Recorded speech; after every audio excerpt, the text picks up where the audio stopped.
Good morning. There is information that we're going to be getting through today. So first of all, thank you for everyone who's here. And it should be a fun day. If you guys have questions throughout anything, please let us know. Here's a quick agenda of what we're going to be covering today. Kind of doing the welcome right now and a couple of key reminders. We're going to be joining pretty here soon with our Junior League president and EVP. They're going to be joining online and talking about our history, our mission, impact, and a little bit more. We will have a break, and then we're going to, our VP of Marketing Communications will be coming in and talking about that. We will have donor relations training, another break. We're going over the provisional project and some different provisional items and general reminders, another break, and then following up by the focus area. Some great information about that, and then we will wrap up and have questions. Then some key reminders. If you're in person, please keep your mask on unless you're eating or drinking. There are food and drinks here in the room, but please be mindful of everyone in that sense if you are not doing that. And if you're attending virtually, please keep your camera on. I know if you need to run to the room to another room to go to the restroom, things like that, absolutely acceptable. We've noticed that there's some people aren't necessarily paying attention or just have their computers on and aren't there at all. So please make sure you're keeping your camera on if possible.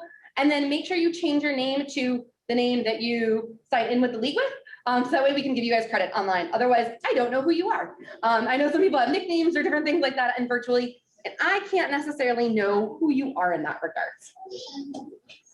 So, does anyone have any questions, concerns on anything so far this morning?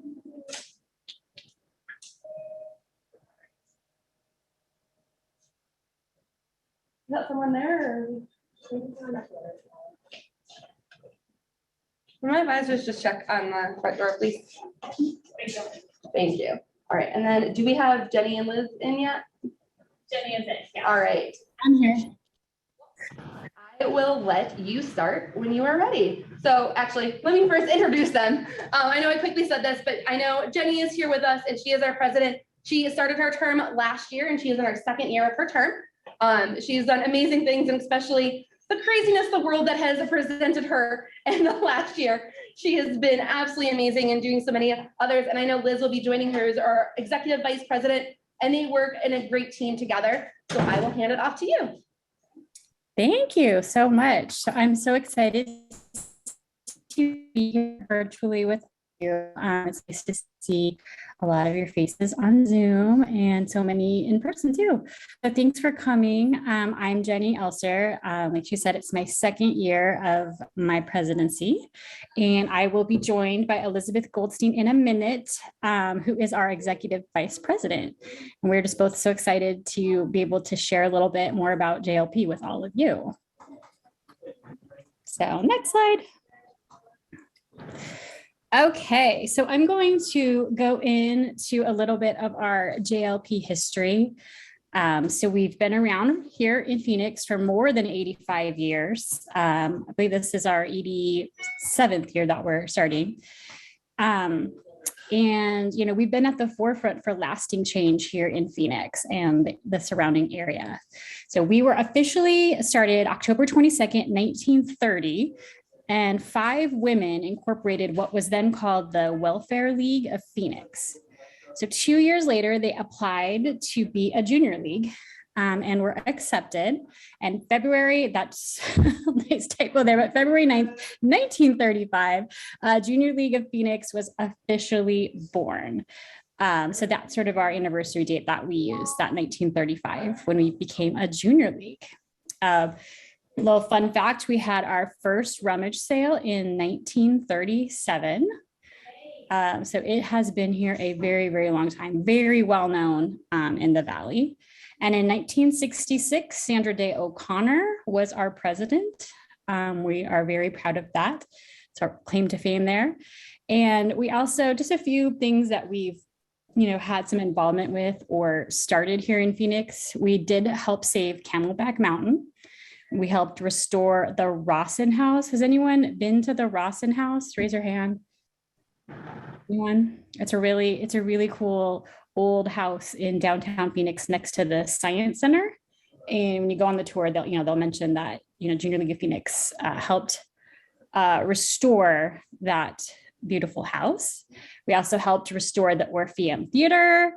We started the Arizona Science Center and the Ronald McDonald House here in Phoenix. We were a founding member of Ryan House and also helped open the Children's Museum of Phoenix. So a lot of things here in the Valley that are, mainstays now were helped started by Junior League of Phoenix. Next slide. This is just a little map that kind of shows some of our history, where we've had an impact and things that we've helped, bring to Phoenix, or partnerships that we've had. If you go to our Junior League of Phoenix website, jlp.org, and you click on About Us and History, it's really fascinating. I mean, you can go back to the very, very first things we've ever done here in Phoenix and read about, all of the places that we've, made our mark and things we've helped with, or partnerships that we've had. So it's a really fascinating history. So I really encourage you to do that. And there's also a really great video on there that's about 15 minutes long, and it goes through in detail our whole history. So that was put together for our 85th anniversary, and it is filled with facts. And I watched it recently, and I was like, gosh, this is, it's just amazing to be part of this organization that has such an incredible history here in Phoenix. So this just sort of highlights some of the things that we've done. And then I don't know, is Liz on yet? Let me see. Nope, she's texted me. She's struggling to get home in time. Okay, so I'm just going to keep going, and then if we see her hop on, I'll let her join in too, so I don't just monopolize the whole conversation here. But who we are, so our mission is Junior League of Phoenix is an organization of women committed to promoting volunteerism, developing the potential of women, and improving the community through the effective action and leadership of trained volunteers. So I don't know if some of you were at the September general membership meeting. I did go through a little bit about what is being proposed for a new mission from the Association of Junior Leagues International. And so if they change their mission, then every single junior league will change their mission as well per the bylaws. So I really won't get into it here because hold on one second. My son's practicing the piano. That's what that was. Little piano playing here in the background. Not that I don't love hearing it normally, but not during the Zoom. So anyway, this is what has been proposed. I'm just going to share it with you guys in case you haven't seen it or if you've missed it, or just to remind you of what is being proposed. But it's connecting women, cultivating leadership, and collaborating with communities for meaningful impact. So we did present this at the town hall that we have. Liz and I do these monthly town halls online. And then we also presented this at the general membership meeting. So there is opportunities to provide feedback to us and to AJLI. So I will be attending a meeting of delegates, so basically presidents from other leagues, and we're going to be giving our feedback to AJLI. And then at some point, they'll either make some changes to this, or we will vote on this. Each league has one vote. So if that happens and we make that change, it will be a really big, exciting deal. And we will let you know about all of that and how it impacts us. Next slide. Liz did join us. Liz is here. Oh, Liz, why don't you start here talking about our culture statement and DE&I? Awesome. And thank you, everyone. Sorry, I'm a couple minutes late. I hit every single red light when I had to drop my dog off at grooming, but I am here and I am so excited to meet y'all and get to know all of you. So who we are. So we developed a culture statement to really express who we are and what we're wanting to display culture-wise, right? So we have, it's called AIM. So the A stands for accessible, which means Junior League of Phoenix meets and serves members where they are in every phase of life. And that's really important to us. So wherever you are in your phase of life, we want to meet and serve you. Our I stands for inclusive. So all women have a place in Junior League of Phoenix. The variety and diversity of members, ethnicities, cultures, and backgrounds are the fabric of Junior League of Phoenix. So we really want to embrace all of our diversity and all of our variety that our members bring. And so that's extremely important to us. And then movement. What does movement mean? That's the M in AIM. Movement means the Junior League of Phoenix helps members grow how they desire, personally and professionally. So we want to move Phoenix forward by serving with our community partners. And we also want to meet our members and help them grow and develop for what they're looking for in their personal lives as well. And then we also have a diversity, equity, and inclusion statement. And that is Junior League of Phoenix welcomes all women who value our mission. We are committed to inclusive environments of individuals, organizations, and communities. So that is really our culture statement and our DE&I statement, and who we as league members and a league really try and embrace and live behind. And I didn't know if someone's monitoring the chat, Ashley, but I know there was people trying to get inside the building from outside. So I just wanted to let you know. Yep, they're in. I checked on that too. Just want to make sure no one's standing outside. All right, so who we are, our vision statement. This is our current vision statement. This is AGLI, from AGLI. The Junior League, women around the world as catalysts for lasting community change. Just a great statement of who we are. The only thing that they're proposing to edit there, AGLI, is just to remove the Junior Leagues, make it clean.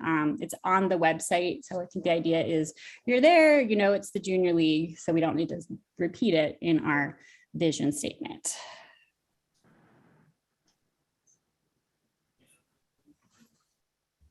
Okay, do you want me to talk about the strategic plan? Yeah, sure. If you want to talk about it, and then I can talk a little bit afterwards about the management team and our approach. So we have a 5-year strategic plan. It is on our website, and it is determined by the board. And we basically are setting a direction for the league where we'd like to go in the next 5 years. It serves as the means from which we can remain true to our goals and accountable to members, the community, and supporters. So it really guides us. We use the strategic plan when we're budgeting, how we're going to use our management of resources, people, time, and money. And I'm just going to give you a really quick bird's eye view of the strategic plan. Goal number 1 is to focus on membership diversity, engagement, training, and retention. Goal number 2 is to realign our budget allocation and diversify our fundraising streams. We move away from being just solely event-based fundraising to grants and individual donors and corporate sponsors, things like that. To improve internal and external data collection, dissemination, and internal and external marketing efforts. Goal 4 is to focus on issue-based community impact and advocacy. And I know Christine's going to talk to you guys later about our focus area and community programs. So you'll hear more about that later on today. And then I'm going to hand this off to Liz to talk about how the management team works through the strategic plan. Yes. So the board really is in charge of that long-term goal, right? Where do we want to be? How are we going to strategize to get us to where we're wanting to go? And as Jenny had mentioned, the strategic goals are a 5-year plan, right? So what then happens is after the board says, these are our goals, it gets handed off to the management team, which I lead, and the management team oversees all of the operations of the league. So really the day-to-day business of the league. And so what we do as the management team is at the beginning of the Junior League year, we get together and we say, what are we going to do? What are our action plans so that we can get closer to our goal? And because the goal is a 5-year goal, we don't plan on reaching all of those in 1 year. But we want to take steps to make sure that we're intentional to be reaching that by the 5-year mark, right? So whether it is, you know, a percentage and we're saying, okay, we're going to increase it by 1% this year and 2% next year, you know, to get to the 5% by year 5 or whatever it may be. So it's very intentional, it's very tangible, and it really is an action plan. So we as a management team, we do that. And then what we end up doing is we use those action plan, annual plan items that we've created to then go back to the committees and say, hey, committee leaders, this is what we are tasking your committee with doing this year to help us reach that annual plan, to help us reach those strategic goals. So it's very intentional, and it makes sure that our work is keeping us, you know, on course and keeping us with the eye on the prize, right? So that's really what all of our work goes into. And that's what the management team does to, you know, to create those parameters and to make sure that we have a solid plan for our committees. So the committees then also know what's expected of them and what to do. So really, again, it's what can we expect to accomplish this year? What needs to be accomplished next year in order to maintain progress? And how are we going to accomplish these goals?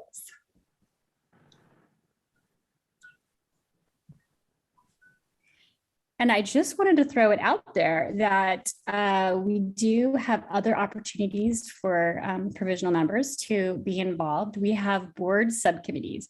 So these are led by members of the board, and they help us with our long-term planning for our strategic goals. And we have 4 this year that members can join. And it's basically just in addition to like your normal junior league work. So if you were next year placed on a committee, this isn't replacing that. It's just if you want to be more involved and help out with the large, you know, strategic goals of the league. We have community research and development, membership retention and satisfaction, fundraising strategy, and training and development. So I'm going to put all those emails in the chat, and then maybe we can also send them out with any additional, you know, information that goes out after this meeting.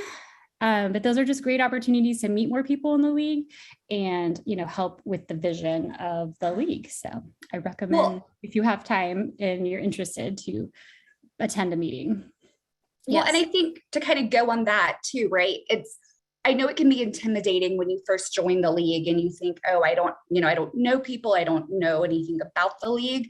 And that's okay, because you might know, you know, stuff about what's going on in the community, or you might be a fundraising, you know, person who has knowledge through your job or through other, you know, community, you know, programs that you're involved in, or maybe you do training, or you've led training, or you've been to training. And so I don't want you guys to feel that you don't have something to bring to the table, because you absolutely do. And part of going back to that culture statement, right, is recognizing that our women who are members of the Junior League have had lives before they came to the Junior League. They've had experiences, they have knowledge. And so even though you are our newest members, all of you bring value to the table, and you bring everything that you've learned before and everything that you've experienced. So y'all can be very valuable members of these subcommittees. And I don't want you to be afraid to go out there and, you know, see if there's something that you're interested in. And then also, let's say you go to one subcommittee meeting and you realize, hey, maybe it's not for you. That's okay. You can try other ones. You can try other things. I think sometimes people get hung up on the fact that they went to one event or one meeting and didn't feel super connected to that one thing. And a lot of the time it's trial or error until you find where your passion is. So I don't want you to feel intimidated or scared to try one of these out.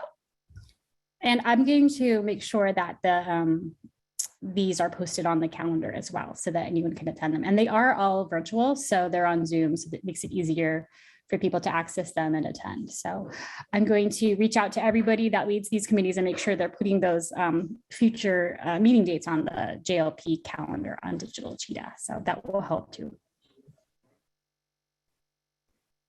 And if you guys have any questions, please let us know when we're talking here. We're definitely ready to answer any questions too. So I think we touched on this a little bit, but how is our organization structured?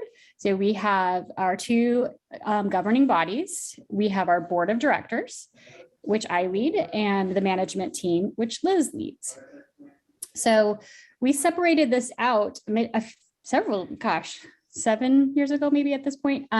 We used to have one board that was also the management team. So they were doing all the day-to-day operations and, trying to strategically plan for the league. So many years ago, we decided based on, information that we were given from AJLI, we had a team of people that spent like 3 years putting a plan together to separate out our structure. It was a really big deal. And it's been really fantastic to have a board that can look strategically, and then the management team that can, plan the day-to-day operations and make sure that the league is functioning. So, we have a well-run league. We can focus on long-term vision and sustainability.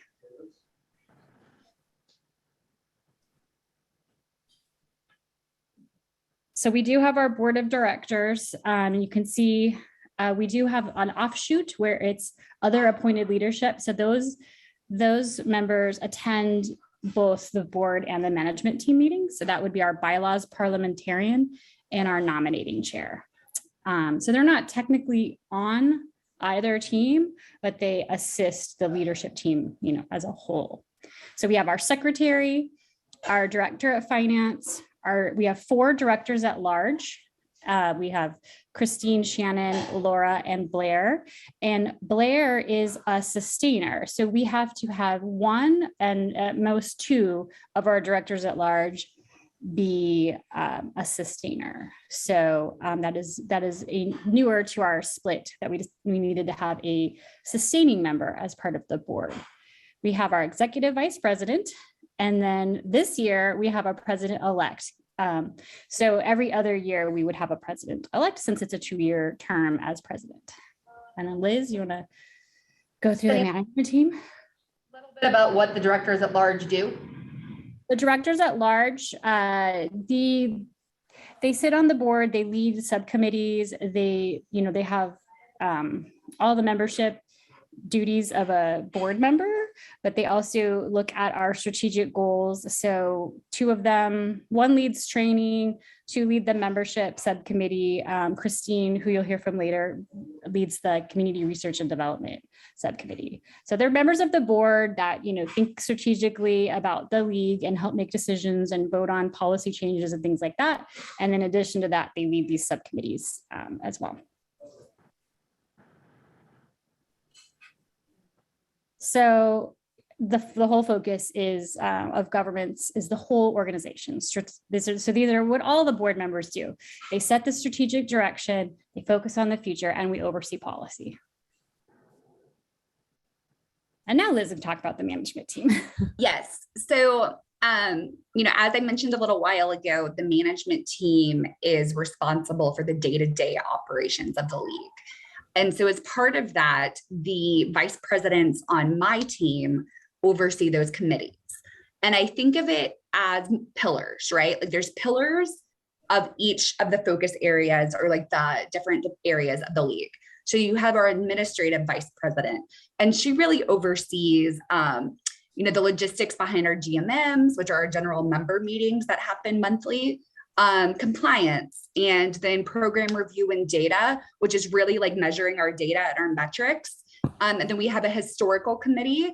And then we also have her overseeing headquarters. So for those of you who are in person, she helps with things in regards to any updates headquarters may need to, may be made, or helping our administrative assistant who works at the headquarters, just anything administrative. So that's really her pillar. Right. Again, because I always think of it as pillars. I think that's the easiest way to kind of keep it separated. So our communications and marketing vice president, which is another pillar. So she focuses on how do we brand ourselves to the public? How do we promote events we may be having? And how do we communicate with our members internally?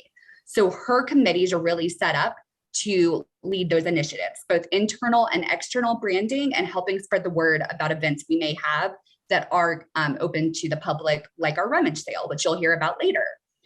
And then another pillar, our third pillar, is really our community vice president. And that team oversees our community partners which currently our current ones are Harvest Compassion Center and St. Vincent de Paul, because our current focus area is hunger. And so we have community partners that are 3-year partnerships that are in that focus area. We also have what are called signature events, which are Junior League event owned programs that aren't dependent on that focus area. And that includes Kids in the Kitchen and Rockets, which is both a kids cooking education program through Kids in the Kitchen, and Rockets is more on STEM education. And then we have our Phoenix Food Day and Health Fest, which is our partnership with the city of Phoenix, where we bring healthy food education and items to people in underserved communities. So again, community is that pillar. And then we also have shifts that don't necessarily have a long-term partnership with Junior League as far as, financial and a contract with the 3 years, like we do with Harvest and St. Vincent de Paul, but there might be past supporters or there's supporters that we want to help. And so we do one-off shifts. So you might have seen on the calendar, for example, there is a shift coming up for Social Spin. So that's something that's a shift that isn't a signature partnership. It's not a community partnership. It's just a organization that we like to volunteer at, that we offer shifts to. So keep looking at the calendar. You'll see a lot of shifts like that, where we do help them throughout the year, just on a smaller scale. And then we have our newest team, which we're super excited about. This is the first year we've had this team. And this is actually a team that developed out of the subcommittee previously, really determining, okay, strategically, what do we think we need to do with this initiative? What makes sense? How do we implement all of these things that we want to implement strategically? And coming out of that was the idea, let's create a diversity, equity, and inclusion team. So that's a perfect example of how a board subcommittee then has an initiative that then gets implemented and passed on to the management team. So under that team, we have the action committee, right, which they're the ones who bring speakers and really do things to educate our league. And then we have evaluation, because we have to know and understand where we currently are in order to know how do we continue to progress and move into the future. And then our next pillar in team is that finance development team. And that's really the team that is focused on the money, right? Because we can't do all this stuff without the money. So how do we raise the money? And then also, how do we expense the money, right? Because we have to create a budget. We have to do taxes. We have to make sure that we are being financially sound. And so we have to have the folks who manage the money, and we have to have the folks who bring in the money. So we have several teams under there, and that includes special events, which they do one-off fun events for us. And then we have Rummage, which is our biggest fundraising charity. And then under membership, right? Because we have a team also focused to our members. We have a vice president there who oversees membership. So they oversee our awards for our members and also our non-fundraising events, because we also have non-fundraising events. And then the engagement elements for our first and second year actives. And then our sustainers as well, which are sort of like alumni. They are folks who have been in the league for several years and have transitioned where they still want to be involved, they still want to do things, but maybe they don't want to be on a committee anymore, and they want to be involved at a smaller level. So those are called our sustainers. And then we have placement, and their job is really to help you guys figure out what committee do you want to be on next year. And so that's really what the membership team focuses on. And then we have training, because training is part of our mission. So we have a whole team devoted to how do we train our members. So whether it's member training or provisionals, you guys fall under training, because we're training you on being members of the Junior League of Phoenix. And then we also have our community leadership and outreach committee. And that committee is really focused on how do we train our members to then go out into the community and serve on other boards and help to increase their personal growth to give back to the community of Phoenix. And then we have our public affairs committee, which is really focused on bipartisan advocacy education. So again, I know I threw a lot at you. You guys will learn this over time. You'll also have access to all of this information too. So don't feel like you have to memorize it right now. But the easiest thing and the best takeaway, I would say, is to remember management team oversees operations, the board oversees the strategic goal, And the management team falls into pillars, right? So pillars are like the focus of that particular team.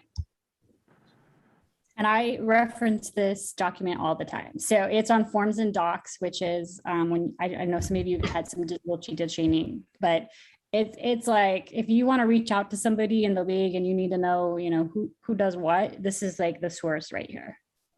Right. It's also great too, because if you want to know more about a committee or you want to get involved, then you can see who the name under each position is, who is in charge of that, right? So then you can, like, I can go on here and I can say, who is the chair of Health Fest? I'm really interested in learning more information about that. So I go to community, because I know it's a community program. I scroll down and I see Phoenix Food Day Health Fest, Kelly Larson chair, Sarah Cooper vice chair.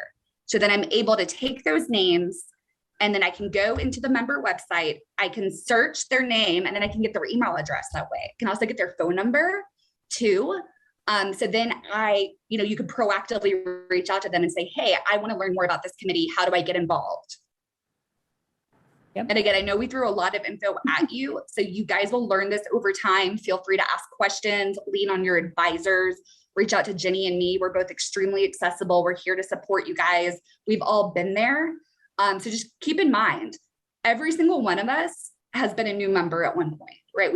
Each of us have been a provisional. Each of us have been the person who doesn't know anyone, who had to kind of figure out resources and who to go to. So don't be afraid to ask. One thing I will tell you is that everyone in the league has always been extremely supportive and open to having new people come join their committees, or to learn more information, or to help educate and guide you. So don't be afraid to reach out.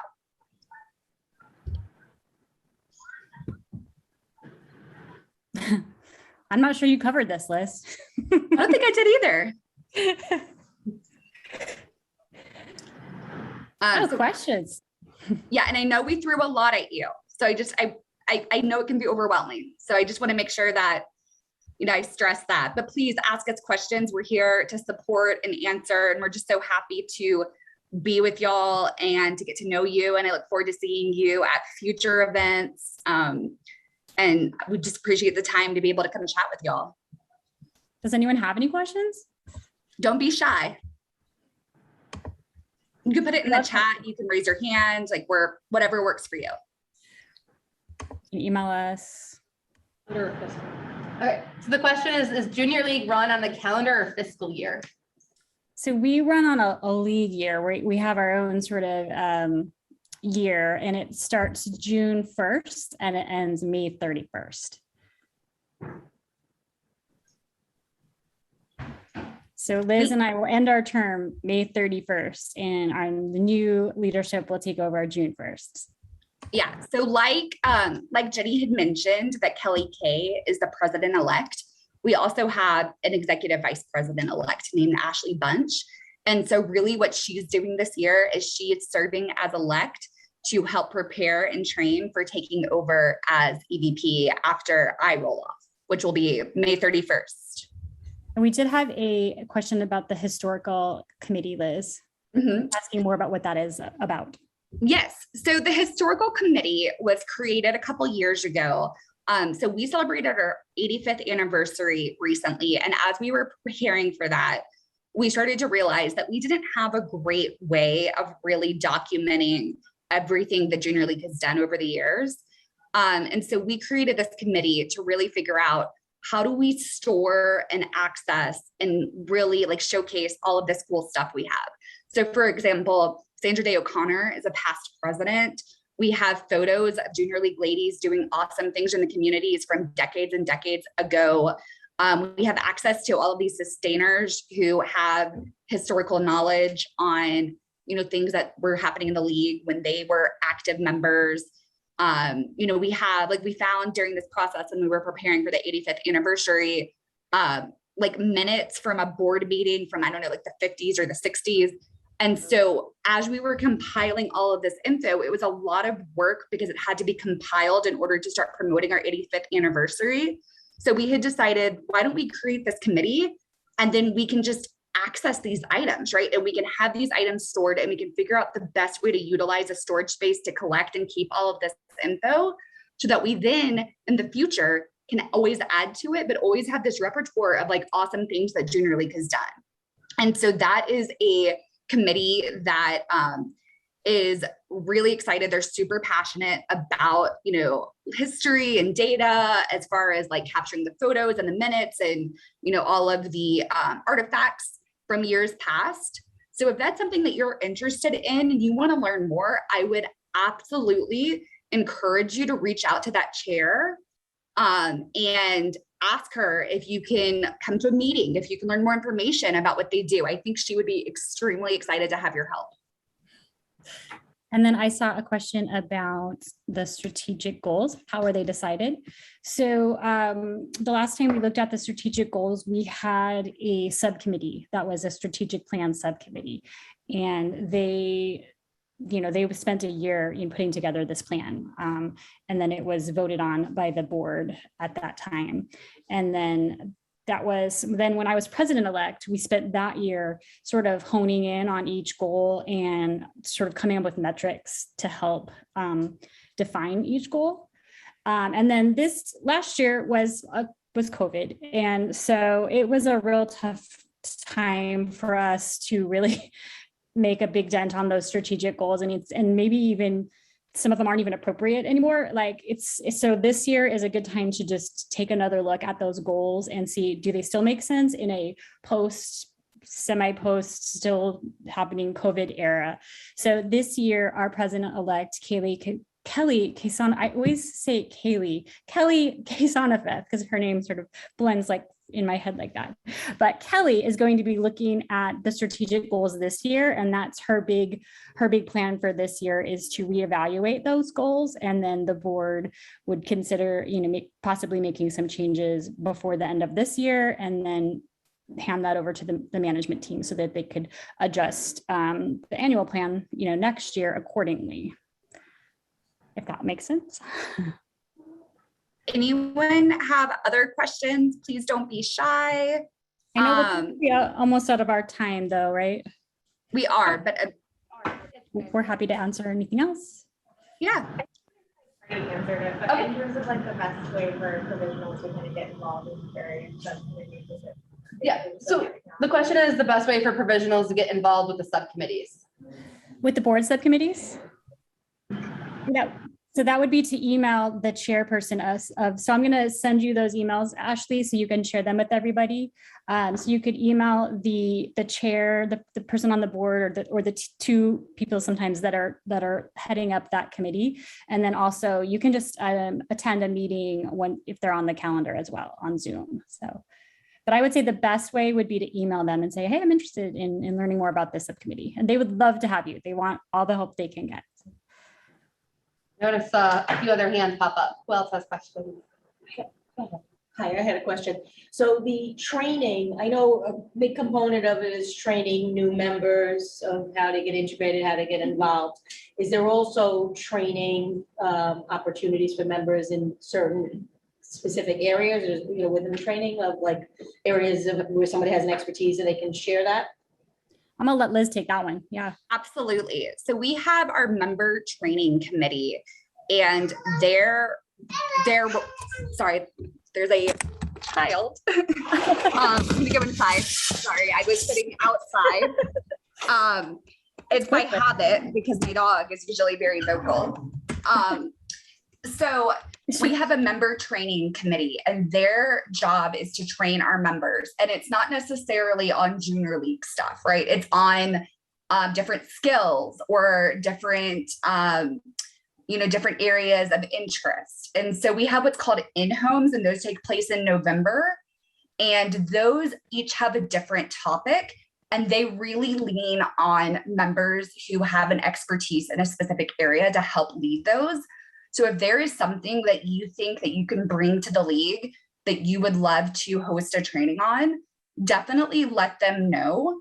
And then on the flip side, if there's something where you're like, hey, I really want to learn more about XYZ, and you think it's something that other people might want to learn more about too, let them know, because then that gives them ideas on different types of trainings to then bring to the league. And so it's a very fluid, very open communication. They really want to plan trainings that people will be excited about, but they also want to showcase our members who have really awesome skill sets that want to then bring it back to the league.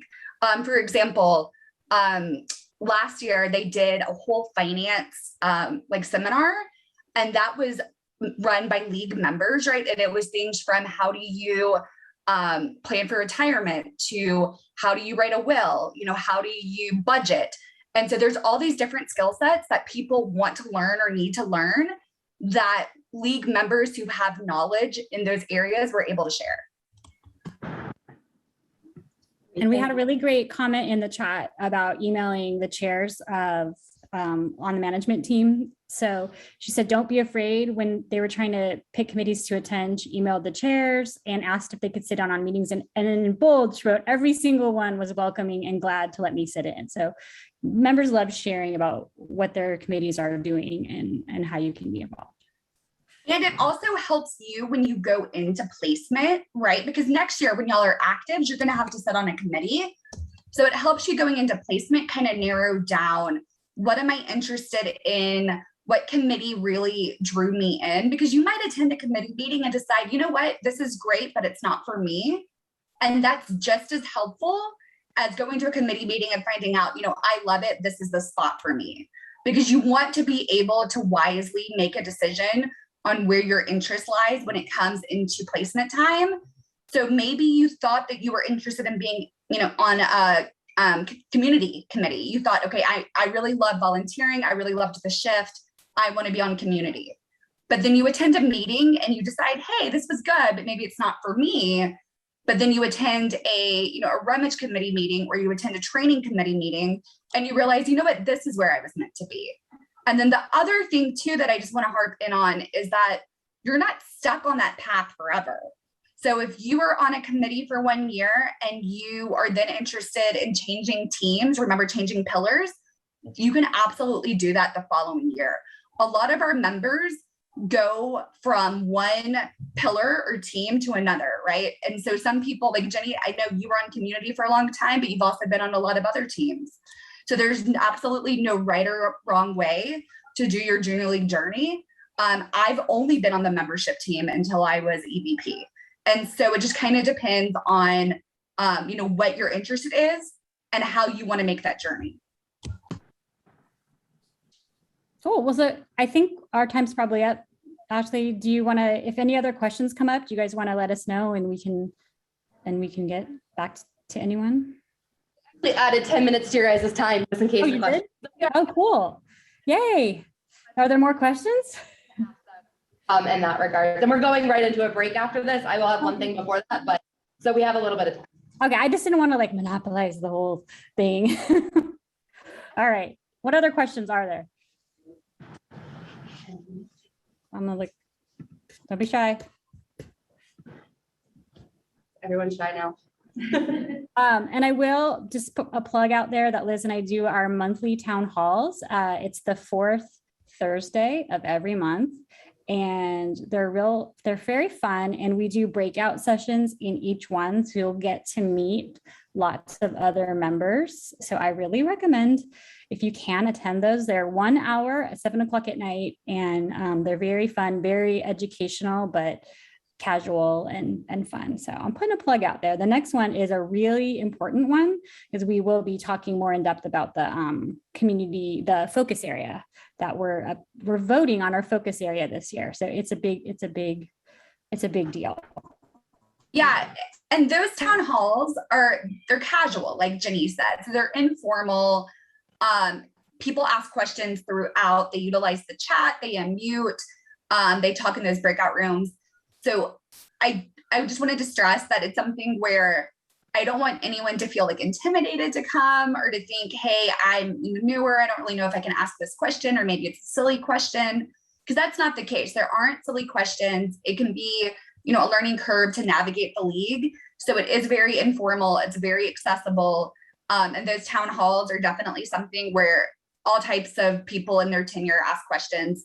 So it's, and it's encouraged, right? And it's definitely informal, and we answer questions and we see questions throughout the hour. And so it's not one of those things where you can only ask questions during certain times or anything like that. So it's fun. People tend to really enjoy coming. We usually have a pretty big turnout as well, because people are really engaged with them. And we usually do a deep dive into one topic. So it's fun to, it's like a group brainstorming session too. Cool. Just want to last question. I want to thank Liz and Jenny for hopping on and doing this. I know sometimes you will see them throughout the time in person. They are absolutely amazing. I know you guys can reach out to them. There's a lot of people in the league that you can reach out to. Everyone in the league, like just because someone might have the title of president doesn't mean that they're not a member as well and they care about you. And I know for a fact, Jenny and Liz care about every single person in this room, whether they've met you or not. So I want to thank you guys very much for coming. Next time I see you, I have a little treat for you for coming and putting together the presentation and speaking for us. I greatly appreciate it. I know you guys as well, but please make sure you know that you can reach out to them if you have questions, anything on this topic. I will make sure to send out the links that email addresses and other links that Jenny has talked about and taking notes down here. So I make sure I do everything I need to do. So thank you guys. Thank you so much. I want to echo everything that Ashley said. We are, we're accessible and we're members, and please don't be intimidated to talk to us. And just a little plug, when Ashley Montanaro was a provisional, she did a really great job at getting involved, talking to different people, picking people's brains, trying to figure out where she wanted to navigate the league. And I know Ashley and I connected very early on when she was a provisional. So she's a really great example of how do you get integrated. So that is, that's something where I'm sure if you have questions about that, pick her brain. She did a really good job at it. Have a great rest of the day. And Jenny, happy birthday from yesterday. I know it's late. Thank you. Bye. Bye, everybody. All right, a couple quick things before we take a break. I did not do this beforehand and I apologize. For those of you guys that don't know me, I'm Ashley Montanaro and I'm the provisional chair. I know most of you have at least probably heard me already once in a while, but I want to give a chance to say that. And I'm also going to give a chance to introduce all of my advisors, whether here in person or online. So they don't know I'm about to call on them, so surprise. I do this on occasion, but first, before I call on them, I will pick on my chair-elect, which is Ashley, who is sitting in the back of the room. Hi, ladies. Thank you guys for being here. I'm very excited. As I throw my voice. So yeah, you guys are in really good hands with Ashley and all your advisors, and we're here to help you and make this journey really fun. So thank you for being a part of the league. One less name to remember, Ashley and Ashley. There's a lot of Ashleys in this room, morning and now, because I'm about to go to some of the advisors in the room. The first one is another Ashley. So I'm Ashley as well. I've been an advisor. It's my 4th time being provisional advisor, so I absolutely love it. My girls are in the Arcadia area, so if you guys are near that area and want to do any in-person events, you can always come join us too. And some of my provisionals in the past are now advisors too right now. So I'm going to pass it to Jen now. Hi everyone, I'm Jen Torus. I am a first year active, 2nd year in the league, so first year as a provisional advisor. My girls are, I think, pretty much South Scottsdale. I think that's kind of where Ashley would be. And I was really excited this week that I partnered with 2 other advisors and we had a little happy hour social. So it was really fun where my girls got to know a few other girls in the league. So it was a really fun happy hour and we'll continue to do that. Hi, I'm Caitlin Blair Johnson. This is my 2nd year in the league, but I'm the first year advisor to the section. My girls are mostly in Gilbert and Kingston area, so Far East Valley. So if you are out there, please reach out. We are going to do a free fall meal day on September 17th. Originals because our groups are smaller this year. So nice to meet you all.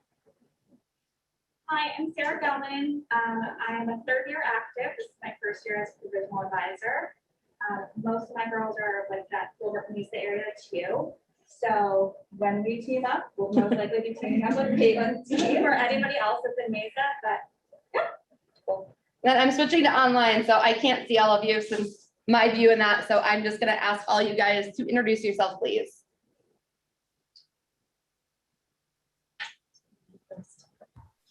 I'm Holly Krim.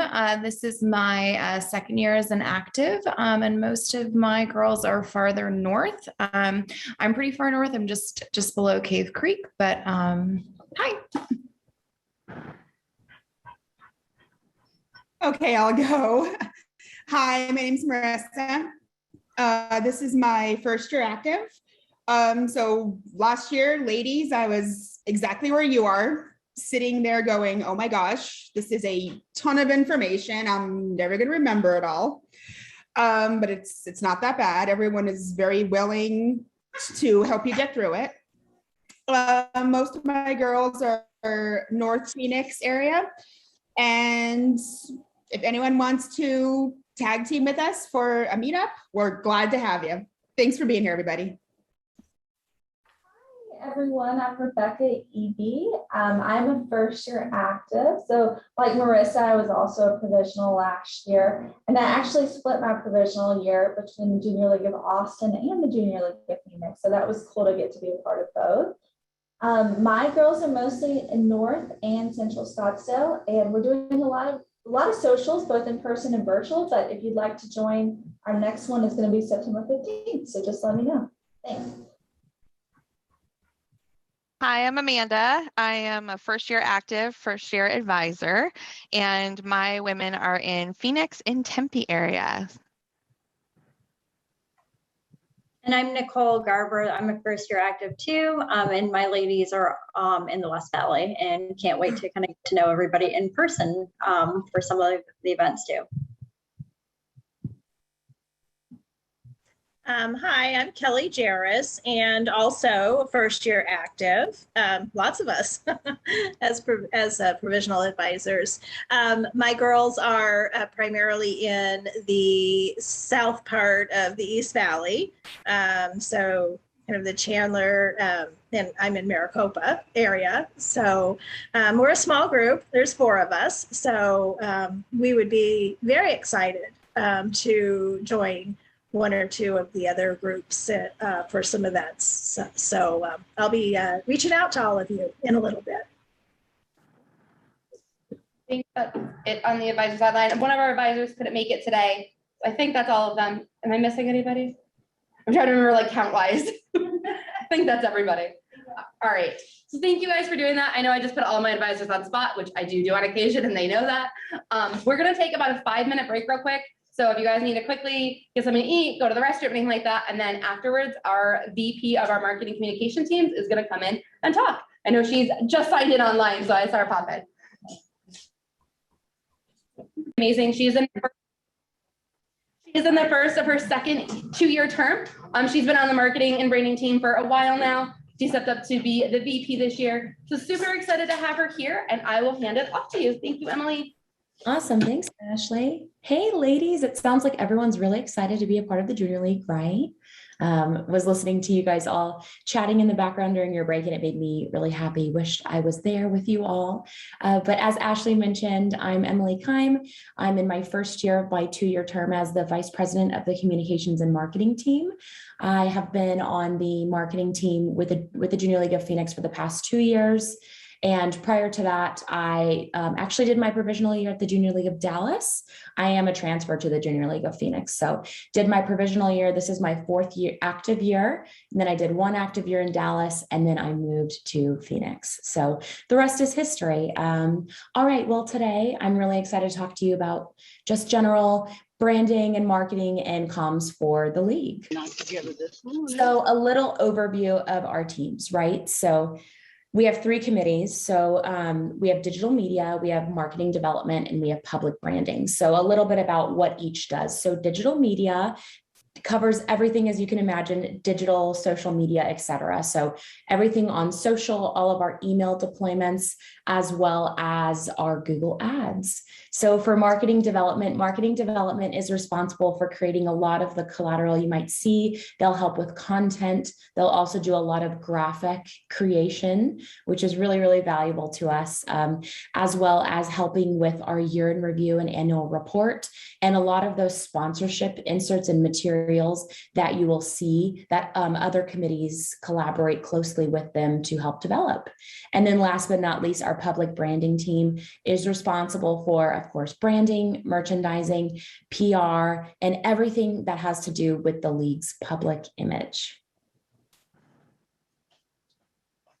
Again, this is exactly what I talked about. So it's exactly what we do, but I'm not sure if everyone realizes that the communications and marketing team handles all internal and external communications for the league, right? So we do have, our strategic goals, right? So we want to increase all of our brand awareness, membership interest, community partner interest, and corporate investment in the JLP. This, of course, then correlates to happy community partners, happy members, and therefore funding for the league so that we can, spread our mission and do all of the things that we want to do. So as mentioned, we also do videos. We do some advertising. We create blog posts, which is great. Those go onto our jlp.org website. Our blog's now hosted on our website, which is great. And of course, we do have a style guide, which I'll talk a little bit more about that in my presentation. So we do have some specific focuses for this calendar year, right? So I mentioned that Ashley and I mentioned that I'm in a 2-year term, right? Well, the chairs and everyone on the committee are in their 1-year terms. So over this year, our current focuses are just to, in general, improve internal and external data collection and therefore dissemination, right? That's a big word. And to internal and external marketing efforts. So we want to have up and running a fully functional data platform. So what that means is we want to make sure that all of our conversion tracking is set up properly on our website. So if you're not familiar with what that is, basically whenever anyone is interacting with our website, we want to know where they're coming from, what they're doing, maybe a little bit more about them if they share that data with Google, of course.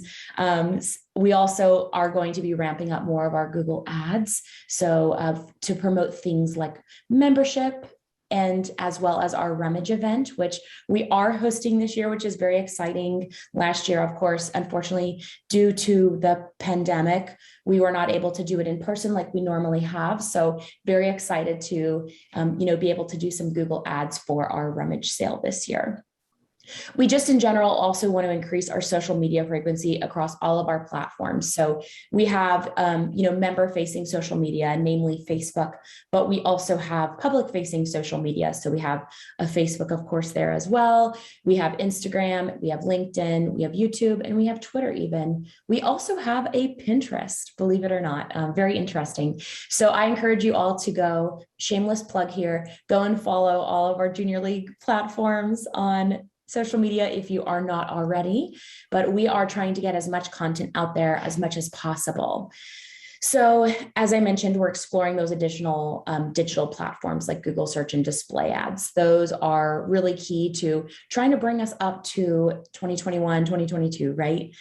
We do have just in general some KPI that we're trying to reach. So average daily Facebook reach and external newsletter email signups, increasing those by 25%. So really, one thing that we're also focusing on too that members should be aware of in general is that we are trying to clearly define our public and member communications and streamline what's communicated to each and how often, right? So there's a ton of member communications that go out. I'm sure you guys are already all very well aware of that. But as well as what the public sees as well, we want that to be just as focused, but also as buttoned up and as clear so that the public is really understanding like what our members are doing, all the great things we're doing for the community, celebrating also some of those successes that our individual members have. So making sure that that's clearly streamlined and organized. And then, of course, just increasing mindfulness around inclusion and accessibility in all communications from the league. That's something that's very, very important to me, as well as to all of my chairs and everyone on my committee. And that's something that I strive to show in every single post that we do. All right, real quick, got to talk about forms and docs. I'm sure you guys are all aware on our member page on Digital Cheetah, there's a forms and docs tab. So if you click on that under the communications and marketing section, there's 2 really important forms. Firstly, our communications request form. So you might ask, how are we able to communicate all of the fabulous things that we're able to communicate, right? Whether to our members or to our members and also to the public.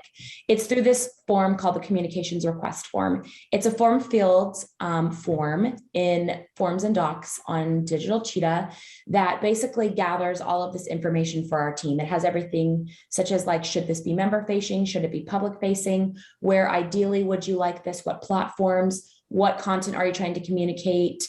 Do you need graphics? Do you need links or anything set up on our website, etc.? So oftentimes I get asked the question, well, what if I don't have all of the information or I'm not sure where something goes? Don't worry about it. We just want to see those communications request forms because that is what helps our team help you create a plan for what's going to be best to communicate that, right? So if you don't have all the information and there's missing pieces, or you need a graphic, or you're not quite sure what content you want to draft, or you don't know how you want to communicate it and when you want to communicate it, that's what our team is here to help you with. There's also a photo release form. So this is really, really important when dealing with anyone who's in photos that's not within the league, right? So when you all sign up for the Junior League of Phoenix as part of your agreement, you're essentially, you know, acknowledging that you could be featured in photography, right? And that might be public facing. However, for events like with our community partners or events that we host, such as like with Rummage, that's really important that we get a photo release form. If we do want to share a photo on our public facing channels, we need to get their permission. This is especially important with things like with Rockets, we deal with children, right? So if we are taking photos with children in them, we definitely want to make sure we have their parents' permission, right? So just something to keep in mind whenever we're snapping photos and we want to share them. All right, and just some other communications and branding must-haves. So also on our website under the member page, we have JLP logos, community and fundraising logos, and our style guide and communications manual. These are very, very important to just brush up on if you're looking to post anything in general or set up a communications request. You'll kind of get an idea of our structure, everything from it might seem a little bit detailed, right? But it's very important to kind of have that same branding image to our public. So it's everything down to like punctuation and style of how we do our month, date, year, branding colors, fonts, other image guidelines, things of that nature. We also have all of our various logos dropped in there. And our community and fundraising logos, those are logos that are very frequently often used. And that's where you would reference if you want to, oh, well, I want Harvest Compassion Center's logo. However, they might have different variations of their logo, right? Which is totally fine, totally normal, as do we. But if you want to go to that community and fundraising logo slot, you can find the latest information there. Awesome. Well, thank you. I'd love to address any questions if I might, Ashley. And again, provisionals, I know exactly what it's like to be a provisional. I had so much fun in my provisional year. And so I hope you do too. And I'm so excited that we have the opportunity this year to this virtual and basically this virtual and in-person, so this hybrid platform. So it's very, very exciting. If you have any questions at all, you can ask now, or don't be shy. You can send me an email, jlp.news@jlp.org. I'll drop it in the chat. Or to my personal email that's in Digital Cheetah. Honestly, I don't mind either. I get messages on both. Feel free to add me on social media. I want to be your friend. And we can chat more if you'd like. And thanks so much. Any questions? Anyone in the room? Anyone on? I can't see the chat, so someone else might have to monitor that for me. Okay. Any? All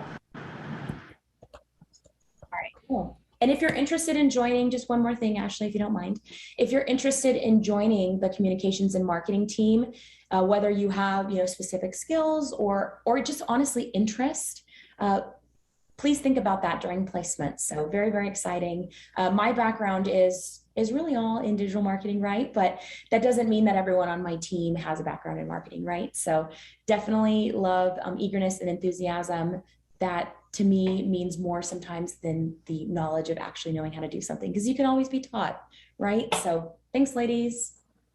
Thank you, Emily, so much. And just so you know, next time I see you, I have a little gift for you for coming in and speaking today. I know it was a last minute change. Emily was going to be here in person, but had a quick last minute change this morning, so she has to do it virtually. But you guys will see her around at a lot of different events. I know she was just at the GMM. I know she'll be at a lot of other things in person. So thank you, Emily, so much for being on. I greatly, greatly appreciate it. All right, our next speaker is here in the room. She has been in the league for quite a while. Last year, she did the first ever virtual rummage event ever, and probably hopefully like the last one we ever have to do as well. But she is going to talk about donor relations, because that is a huge impact with the league and how we do so many different things. So it is my pleasure. I have known Erica for several years now, gotten to work with her within the league and outside of the league on events. She's absolutely amazing. So I'm excited to hand it off, and I'll do your slides if you want me to. So you can share, or would you rather do No, them? I'm a walker. Okay, go ahead and walk. You got it. And when you're talking, you don't have to. Okay, perfect. Just so you know. So people can hear you. Let's see. Where do we start? Where do we begin? So like she said, I'm Erica Gala. I am, I've been with the league for, I don't know, 5 years, probably somewhere in there. I chaired Rummage last year for the Spirit of Rummage. And then this year I am chairing Donor Relations, but I've also been a part of CLO prior to that. So it's been a fun little experience in the league, but I've always kind of been on this donor fundraising side. My background is I'm a business development manager for Right Event Rentals. So I am a sales rep by nature. And you will kind of hear that in the donor engagement part of this. So hopefully you guys will enjoy this, and engaging in our donors is such a huge aspect of the Junior League. We need our donors to become a part of and have this affinity to the university. I also teach ASU, so that's gonna come in quite a bit, but the affiliated to the Junior League of Phoenix. So building that affinity is something that we really want to focus on this year and continue to grow that with the league. We have some great, phenomenal donors that we already partner with, but it's building that affinity year over year. So first, we'll start off with engaging with our donors. We will move to how you actually engage with the donors with the league, specifically like what our process is and forms and docs, which I'm sure you'll, by the end of this, understand forms and docs is the place to go and be involved with everything. But then I also want to just touch on the base that even though you're a provisional, it's still critical and important that you are also helping us get our donors and build that affinity to the league. So we can all guess at why the league obviously needs donations, but just to quickly run through it and really continue to talk about it and kind of start those wheels turning so that we can start to engage the donors from the beginning of the year all the way through essentially forever. We would love to keep a donor for the rest of time, but we need to make sure we know our mission, support it, understand it. Hopefully by the end of your professional year, you'll be able to speak it, say it, you'll know exactly why you're affiliated to this organization. And then also all of the programs and the things that you'll learn throughout this year and really building that affinity yourself, being able to talk about them, why we support them, what we're doing with them. So knowing that mission, developing the potential of women, the improving the community, promoting volunteerism, and obviously without all of those things, we have no mission, no money, no mission, right? I'm not gonna go through, I'm guessing you guys can A, first of all, breathe, but B, also understand why we need to promote volunteerism. I'll let you run through the slides afterward if you want to go more into detail on them. Overall though, when we talk about donations, why are people giving? You need to really kind of build that in yourself. Really figure out, why does someone want to give? I tend to use this example with I just got back from a 13-day vacation with no Wi-Fi and no internet, so my brain was not functioning. But the P.F. Chang's Marathon. So the Rock and Roll Marathon is sponsored by P.F. Chang's Marathon. Can anyone figure out why it is sponsored? Why does P.F. Chang's want to donate and sponsor the Rock and Roll Marathon? Any ideas? Recognition. I heard something over here. Advertisement. So really like nailing down those reasons why.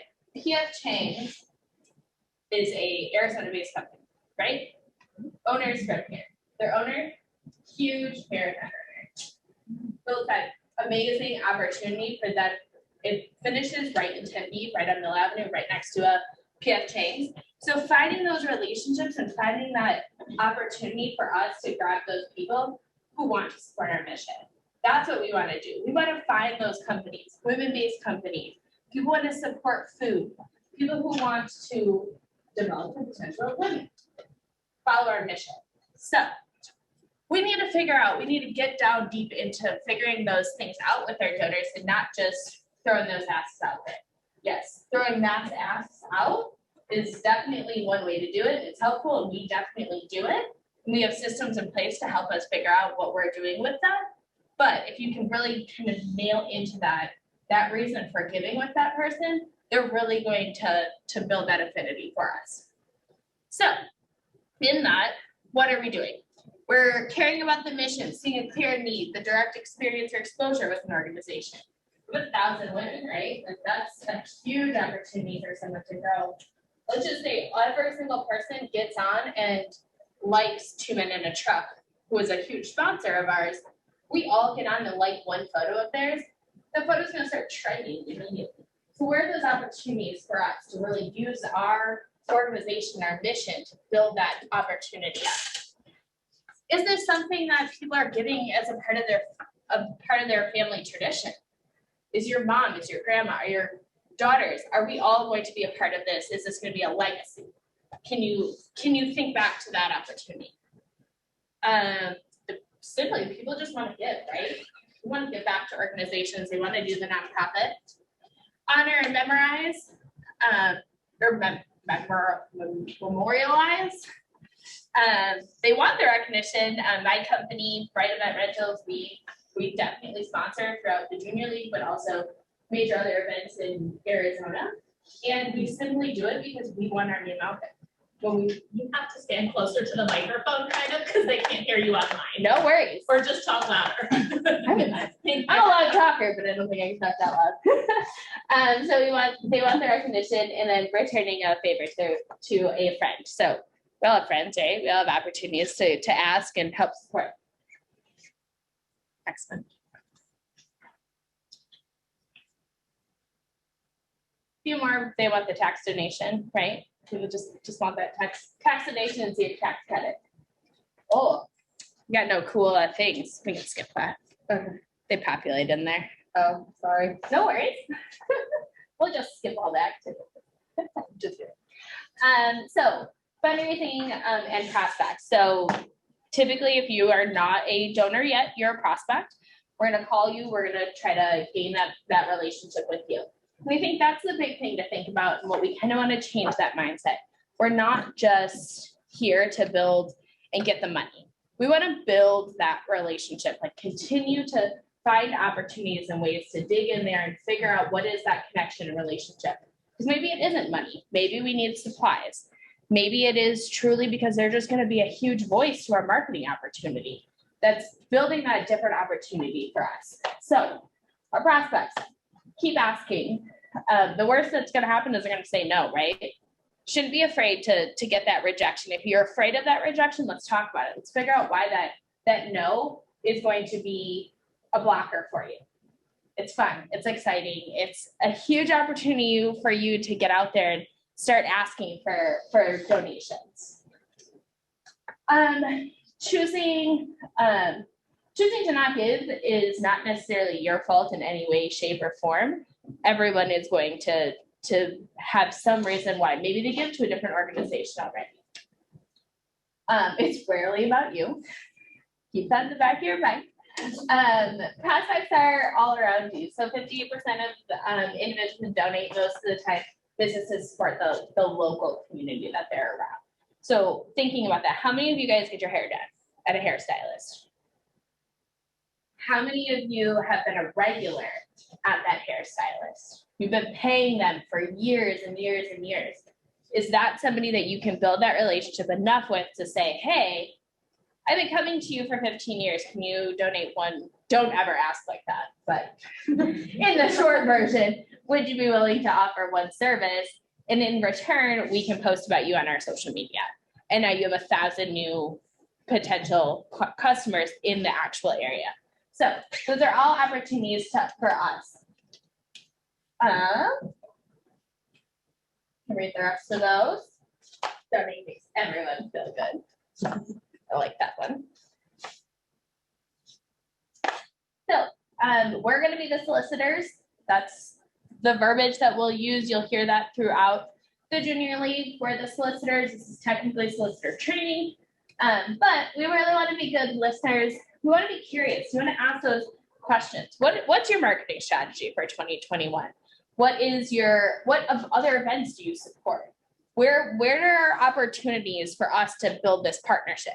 Again, I might not be going in just for straight cash. I might be asking for supplies or volunteers at Rummage. We are constantly looking for it. We're 1,000 women. We still need more volunteers to put Rummage on. So does your company have an opportunity, or do you know a company that has an opportunity to just simply donate their time? It's critical. We physically cannot do Rummage by ourselves. So we need that support. And that comes from everyone, not only in this room, but in the league. And I think that for me as a provisional, and I think you guys can talk about it a little bit too, you don't necessarily feel that connection yet with Rummage or Kids in the Kitchen or Rockets. You don't feel that drive yet, and that affinity yourself. How can we help build that affinity for you to help us get to this step? And if we need to have more Super Saturdays, get you better connected with that. Or if you already feel super excited and super attached, start asking. We have ways that you guys can already start that. So being empathetic, donor focused, so we want to be on their side. We want to switch our mindset. We want to figure out how this is going to help them and not just help us. And then be willing to be trained and coached. So we all can improve. And I think that as you partner up and you start to work with other women in our league or other donors, they're going to help you coach through it as well. It's okay to ask, hey, how come this time you're not willing to donate to, don't say it, not willing to donate, but why aren't you, oh my God, my brain, not being able to partner with that person this year, how can we grow that? Maybe Rockets isn't the best place to ask for that, but Rummage is. So figuring out what those channels are. Having confidence in our brand and in the Junior League, so not only with the Junior League of Phoenix, but with the Junior League as a whole organization.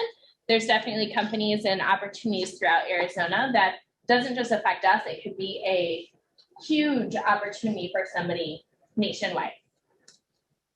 The ability to handle questions and close to ask. Hopefully throughout all of your Super Saturdays, your provisional year, you'll be able to answer all those questions. I know that I was able to, and I felt pretty confident after my first year, but if not, start asking around, right? That's what we're here for. And then be enthusiastic about the Junior League. So we're going to build that relationship. What motivates them? What does the corporation want? Study their website. You're going to really kind of dive in and really get to know their company. What support events are they supporting? Are they supporting based on checks, or are they doing in-kind donations? My company, we never write a check. Ever. You could ask me 1,000 times over, my company will never write you a check.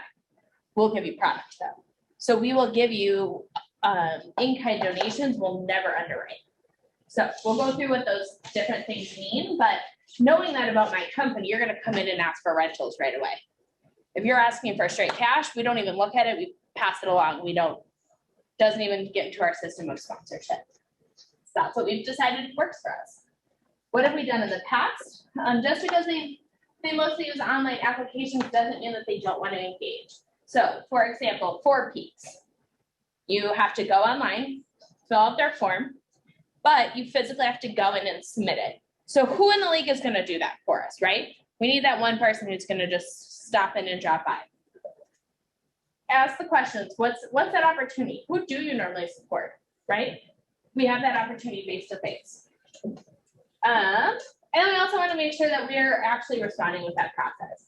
Having marketing and communications, having any of the chairs that oversee any of the programs, me, my committee, anyone on the fundraising, and anyone on the board, or with all the different channels, we want to make sure that this proposal is definitely a priority. If you're agreeing to do something, please follow up with it.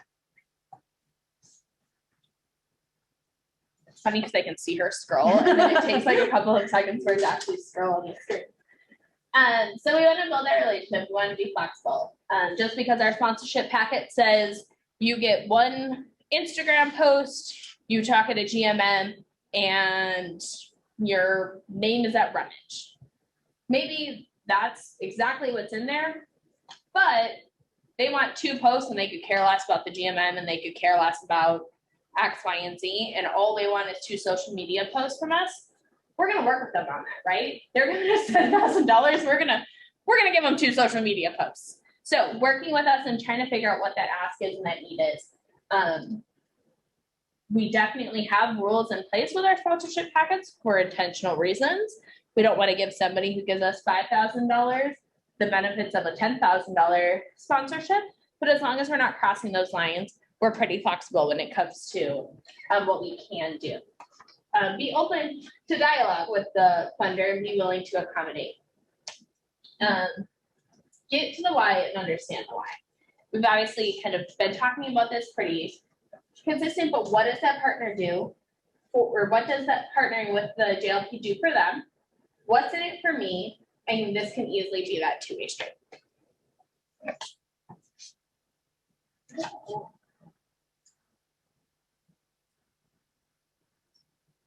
So normally these don't pop up, but I'm just going to tell you what they are. So what's their why, right? Is it because they want to target moms? So throughout the league, we have different, and I'm not sure if you guys have talked about this yet or not, but on our Facebook pages, we have different groups that you can be a part of. So the moms group, the book club, the golf group, the travel team.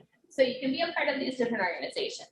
That target market audience can be huge. So last year we talked about with the Spirit of Rummage wanting to fundraise and get donations for golf.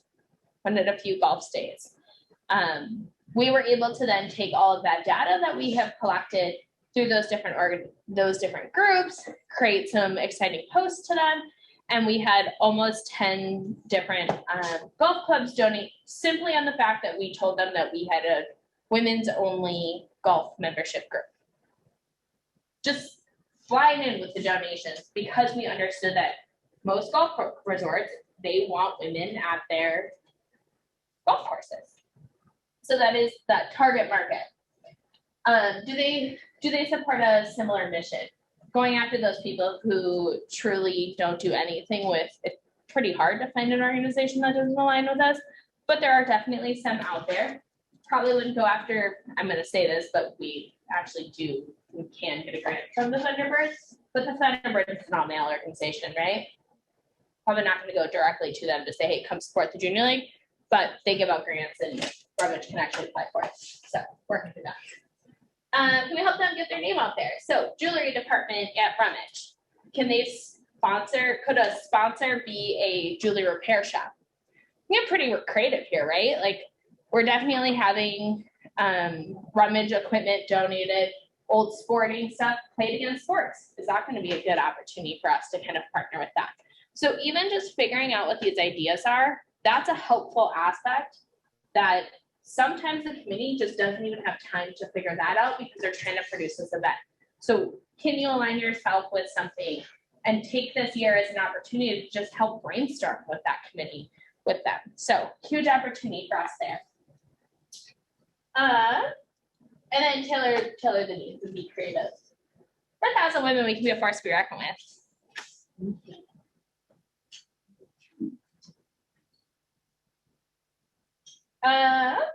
Follow through, right? We want to say what we're going to do.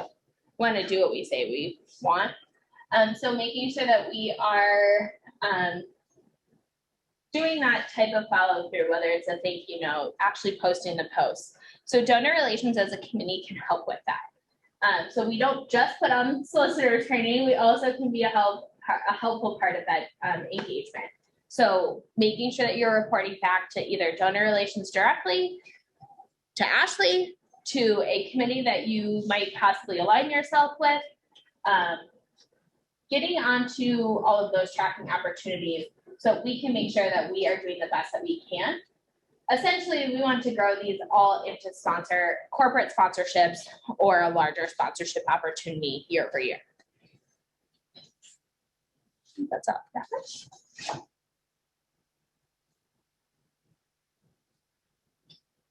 You can read through this one.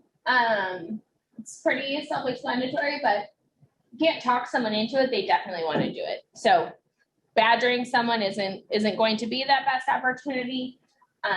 We definitely like the 20% talking and that 80% listening. I think I made it pretty obvious that we need to be listening to what our donors want.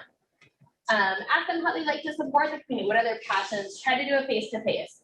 Very difficult this year having this and having those conversations, but it's definitely a lot more engaging. It's a lot harder to say no to somebody when you're talking to them in person. Use the word consider. Allow for your own passions with the JLP to really shine through, and then ask what you want and stop. Let them answer. Be there, be that listener for them.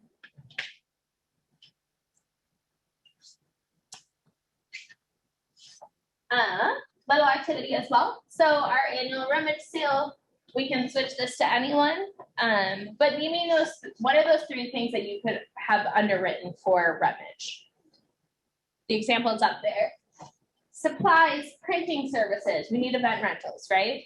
Can we think of 2 more since I already gave you 2? I know you've never been to rummage, but you all have seen a rummage sale, right? This one's just like at a massive scale. What are 2 other things that we might need sponsored or donated for rummage? What do you need? If you were hosting a rummage sale in your backyard, what would you not want to pay for? Okay. Snacks for volunteers. Perfect. Snacks for volunteers. Absolutely. What else? One more. Signage. We don't want signage printed, right? So name 5 companies we go after. They're obviously up there. What else? What other companies could we go after? Who could get us snacks? CF Perfect. That's another one.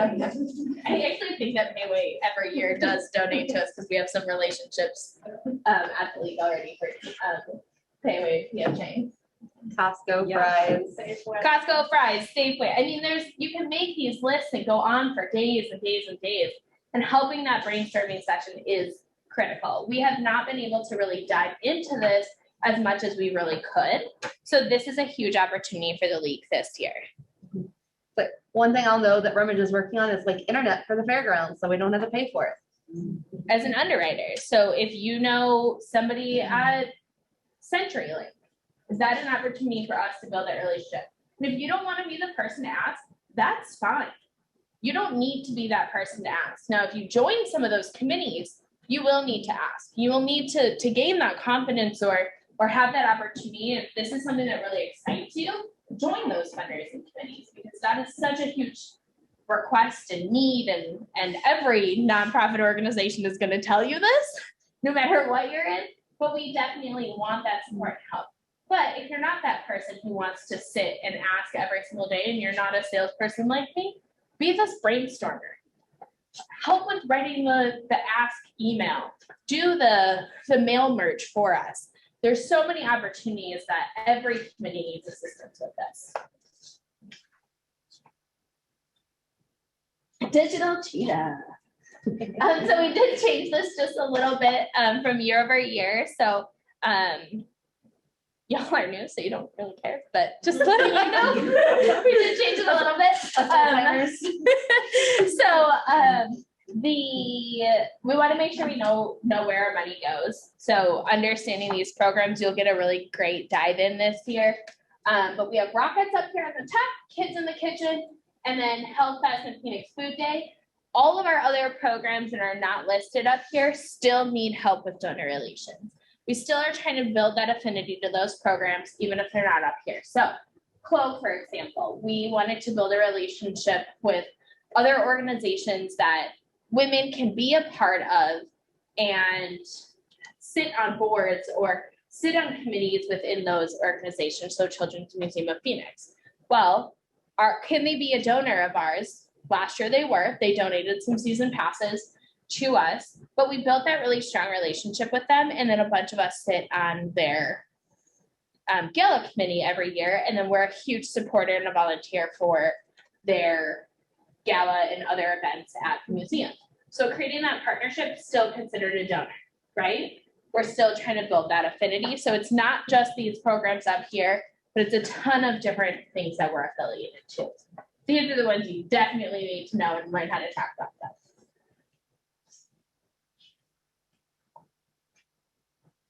So quickly, in-kind donations, it's anything that can't be deposited in the bank.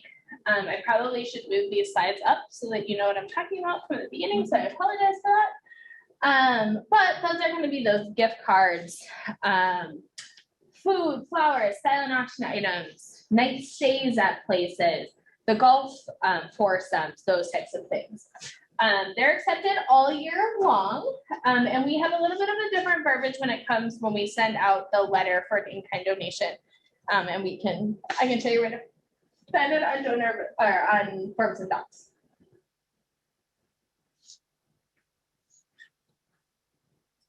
Underwriting. So that is given to JLP members that if we didn't receive it, we would have to pay for it. So it's internet services. If Bright were to write the check for the event rentals instead of donating the rentals, that would be an underwriting instead of the in-kind donation. The donor receives 100% of the value for tax purposes. And then we are obviously accepting them all year long. I don't know why if we would never not accept a donation. That's one of those lines that I've kept in there just as a, as a reminder, but we accept donations all year long. And then sponsorships, they're typically event-specific donations.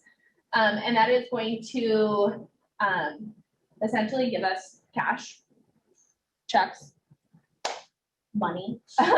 And most of the time that they are going to get something in return, whether that be a seat at the table, it's their event signage, that type of equipment, or those types of things. So if they are given 1 table, 1 tent, and 20 tickets, you'll see what it comes to. The total services are $170, and it could potentially be a total of $330 from their taxes. All of these are figured out for us based on our sponsorship packets already created. So we can help you with that if you're confused on what their value add is. Which most of the time you do need to be the person letting the sponsor know what they're going to be getting and what they can write off. I think we're good on that one. Oh, you switched it. I switched it. So we do have a corporate partner program. It was new last year. So I think it was new last year. Obviously, it was a little challenging to kick off in 2020. But I do believe that we did get some. I was not the chair during that time last year, but all of these are on forms and docs. They're going to receive that premier partnership recognition.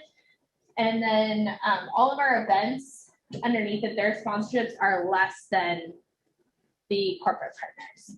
So we just want to make sure, and that's where I was talking about, we don't want to give the event sponsor more than what a corporate sponsor would be giving us. So we just want to make sure that we're referencing those as you continue to make promises for what we're willing to do for them.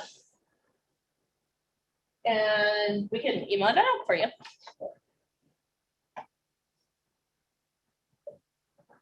This is new, so we want to make sure that we are not asking the same donor for the same thing numerous times.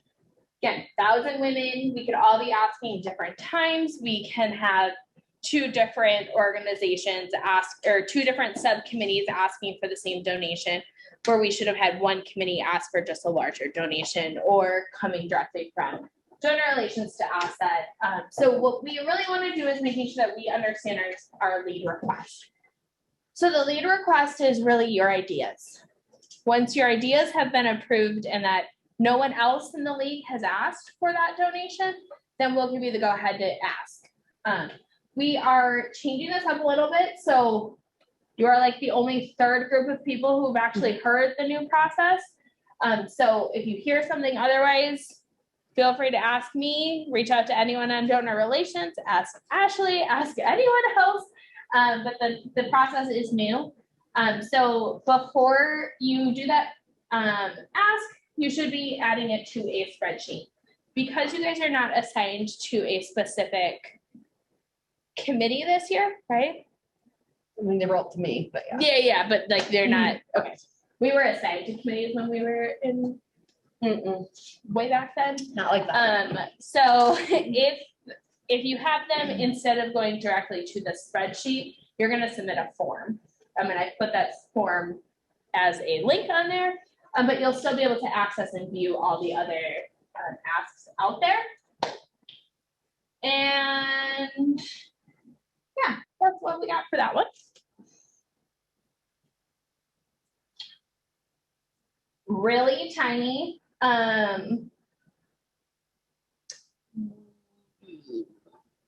normally pull up the spreadsheet, but I don't know if the link will work.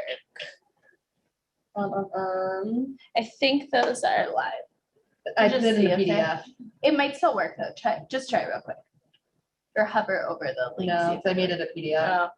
Oh, hang on a second. Well, I think it'll probably be okay. I forget which email you sent it to. Just Ashley.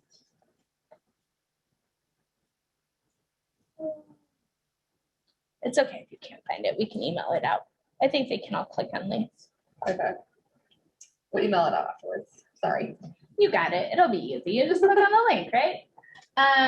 So these two are links. We'll email them out. But essentially what it is there is a spreadsheet that's going to have information about you. So is this, and the example here is Bright, because that's obviously who I work for. But in this relationship to donor, we're going to want you to either put self, your employer, it's a friend of a friend, it is, you have no relation to him at all, and it should just be the junior league. So go ahead and write that in that form. Then it'll ask you information about who you are asking, followed by how you're going to make that ask. Along the bottom here, there's different tabs based on the different committees. So the committees are just going in and filling out their spreadsheets, and then they can go in and type who they've already asked. You'll fill out a form that will pre-populate into that, only because it just assigns back to a general tab. Oh, here. But it does now say general members. But these are the committees down below that are truly asking for donations. Anyone else that might need something is just going into that general. It's a pretty simple process. You just fill out the Excel spreadsheet or check the Excel spreadsheet. And donor relations is monitoring this at least every day, if not a couple times a day. So we're able to get back to you fairly quickly and be able to let you know if you should go ahead and make that ask. Any questions on that? The link is pretty self-explanatory. If not, email me. We can talk. We can walk through it. Any questions on it? Did I just ask you that? Yeah. So when you do ask somebody, obviously for money, a lot of times they want like a tax form from us. So maybe you can go over like the process of like what you should bring with you when you ask. So that way you already have everything they need. I think you're a lot more thankful. I remember doing this for White Party when we used to have it. And they were like, oh, you already got the tax form and everything for me. So like, and that's on forms and docs. Maybe go over like that part. Yeah, it might be next. Oh, it well, might there be. you go. It might be. I can't remember fully. Yeah, look at that. It was like meant to be, forms and docs. We have our own little section, the fundraising team. You will also find in the fundraising team down below, that's where rummage will fall. So your rummage handbook, all that type of stuff. So just scroll back up to my section up here, and you can submit it there. So under forms and docs, you will have this donor and sponsor letter and I believe this one up above it have both been updated. If they haven't been updated, it's because I haven't checked my email since coming home yet. And then the check, cash, in-kind donation electronic form. So if you have already made the ask, and so you've been approved, you've submitted your lead, you've been approved to make the ask, you got the ask, you made it, you'll go in and submit this electronic form. And it doesn't, I didn't have it up there. It's a little bit lower on this, I think. Why isn't it on there? The thank you letter. It's up there. I'm almost positive that we put up the new tax donation letter. I think it's on here. You'll find it in this section. I'll look before I leave to make sure it's up there. Otherwise, I might need someone to remind me when I'm done to go look at forms and docs. But we'll go over this and then we'll go over what she was talking about.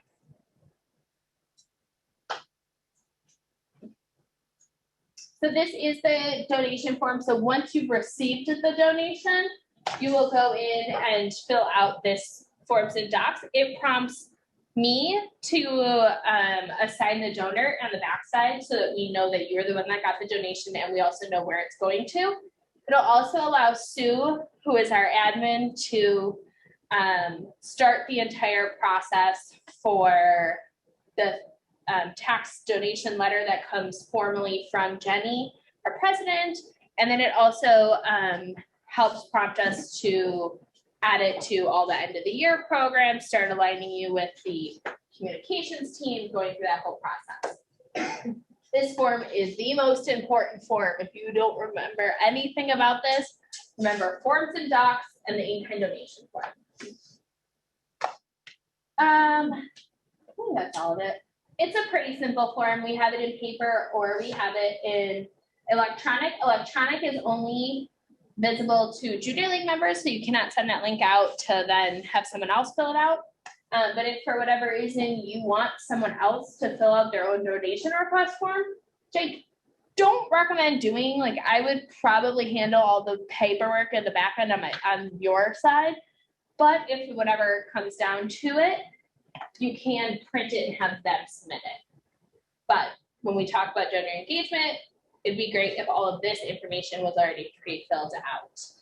You do not need to pre-fill out this piece of paper and hand it to the person. We have tax donation letters. However, if they do want something in hand and not wait for the mail, this is one of those forms you can make a copy and give it to them. And it is treated with our tax ID number and information on the bottom. So if the person wants it, they can have it. We also have a tax thank you letter, which has that same information along the bottom. Is there another letter? I don't think so. I think those feel. And it's up there, by the way. Okay, good. I was like, I swear it's up there, so I'll update the screenshot on that one. And then lastly, all of our donations are, once they have arrived to the building, they're under our insurance within the building. If you are physically holding onto them, let's say you got a night at Castle Hot Springs and you lost their certificate, it is not under our insurance. It is not covered. That was a loss of opportunity. Huge if we can get it back to the building. With COVID, we've seen quite a few people shift to online certificates. Imagine why, right? Overall, we receive a lot of online certificates. That will all be stored in a donor relations folder that should be emailed directly over to me, and I add it to that folder so that no one else has access to use those certificates or post them online, take pictures of them, replicate them. We all trust the other Junior League members, but you never know who could get their hands on it. We just want it to be safe. So you'll email all those to me and I will put them in the folder for that time. Otherwise, bring it here. Did I miss anything with us, guys? I don't think so. Nope, not that you guys don't know, but all the other people in the room.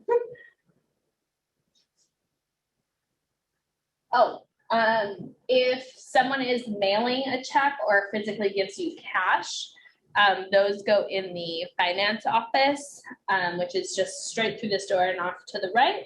And Sue and the finance team will add that to Digital Cheetah on the back end. So any checks or anything like that can just be dropped off here in the building in the finance office.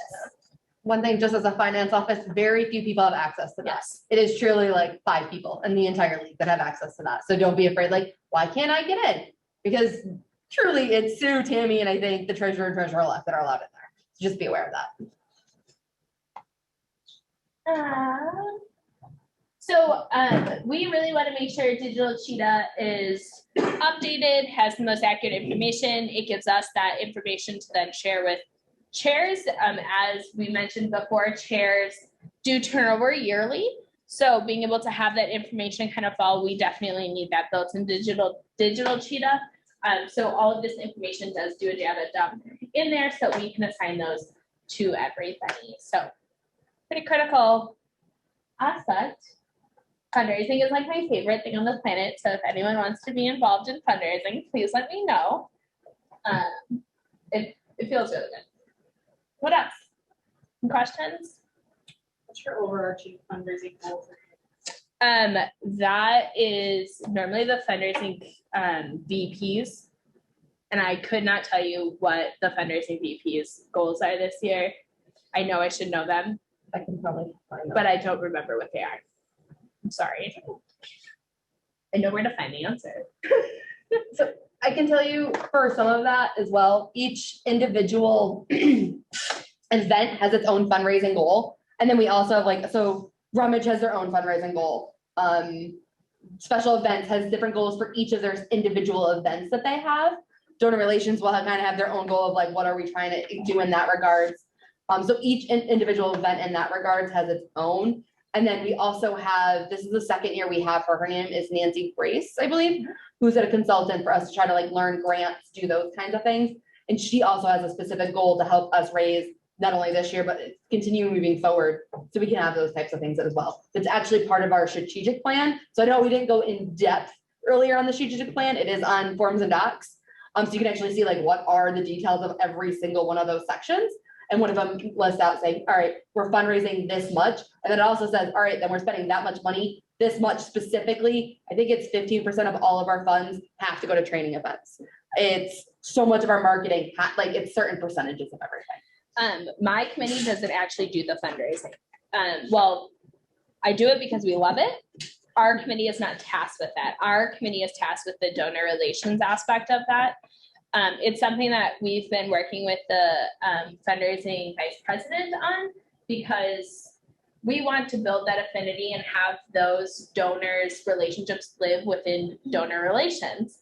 But typically they've lived within the event. So this year is a little bit of one of those transition years of getting out of a fundraising event focus and really kind of pushing back up to building that affinity with the league as a whole so that they're the league's donors, not the event's donors. So my personal goal for, not personal, but my committee's goal for this year is to really kind of bridge that gap.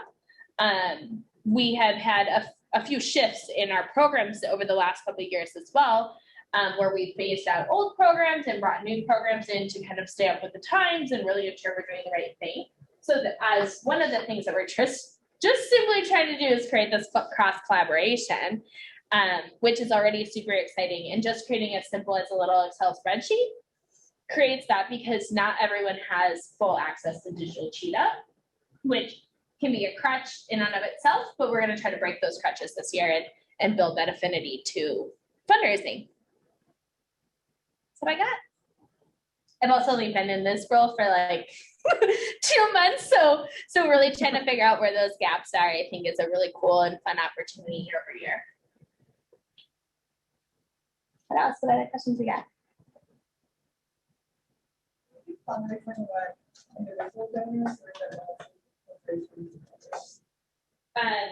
little bit of both right now. We don't have the large affinity to the league. Like I said, we have most of our affinity programs. So we'll get individuals who will want to donate just specifically to Rummage. They have built a everlasting relationship with that event. And so we'll have individuals donate to that event. Not focus on getting them to be affiliated to the league. Oh, you can repeat the question. Oh, yeah, maybe. Do we do, so do corporate foundation fundraising, do we work with individuals? Yeah, so the question was, do we work with individuals mainly or corporate partnerships when we're fundraising? Did I paraphrase that right? Okay. And the response was, we have both.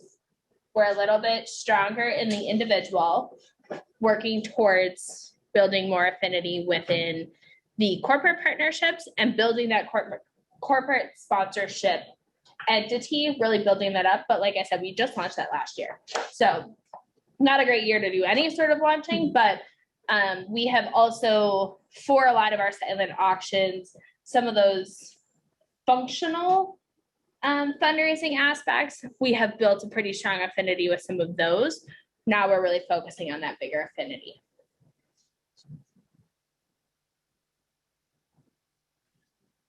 Did I bore you to death? Hopefully not. So if you guys have questions, I would ask, because this will go into part of the provisional project. So make sure you ask questions if you have them. I've gotten this question, so I. Yeah. In terms of like admin, You totally phased out underneath the air conditioning. I'm sorry. So when soliciting in the past for like different organizations, I've gotten a question from potential donors about what are like Admin fees. I'm 95% sure that we do not have admin fees related to giving us cash and check. We do have admin fees for the credit card processing, but I believe we eat that. That was up for discussion last year when we were doing Spirit of Rummage, but I believe we do not pass along our credit card fees any longer. No, so with, it kind of varies depending on which avenue you go into.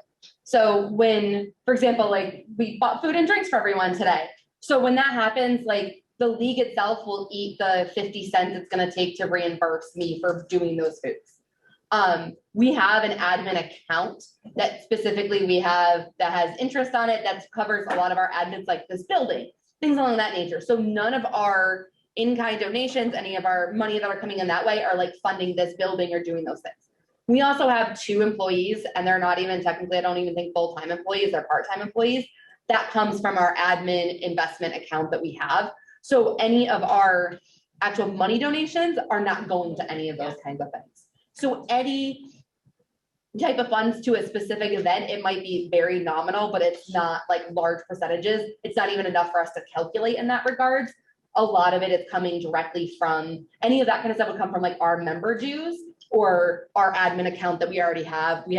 We truly have an account that's investment wise that we can only touch this building for. So we recently did like the TVs or the owls that we just got this year. That all comes from that and isn't touched from actual like donations unless they specifically say, we want to upgrade all of your tables and chairs, which I think actually happened recently in the last couple of years. So yes, that money went specifically to that, but it wasn't like, it was assigned to that, if that makes sense.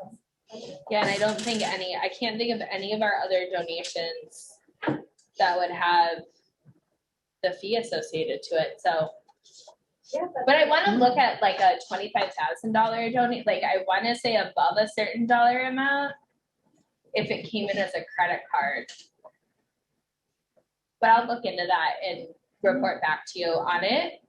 But if you're gonna pull in a $25,000 donation, call me up. I'm ready for you. But it would only be above that. It's a pretty high threshold that we would then start our fees at. Jenny or Liz aren't on, right? Yeah, they are. Oh, no, not on right now. Okay. No, they were earlier. Oh, okay. I was like, I think they would know, but. I can message them real quick. Any other questions? I'll find you an answer, probably within like the next hour, because I'm curious about it now. Did I forget anything? Ladies back there, did I forget anything in solicitor? I'll say something. So I think like one of the things to remember too, I did this, again, we had an event, I had to bring in a bunch of stuff. And so the local businesses here want to support things like this, it's the tax write-off. So it's really easy, like if for some reason, let's say you get on a committee where like you need to bring in kinds for the raffles that we have. Like we have a bunch of raffles I run, just one method, and fine is buying a bunch of stuff for the pre-party. Love the raffles. So much, I'm such a fan. So like going to like a place that has like a bunch of local businesses and literally just walking around and just asking them. And I would say 80% of the time when I went in, they always were like, yeah, no problem. And we're really happy when I have a thank you letter all ready to go. But like most people aren't gonna say no to you. So like don't be afraid, like she's saying, of them saying no to you. But like your local places are gonna be the best place to get them. And then just random things. I think like one time we got a mattress donated from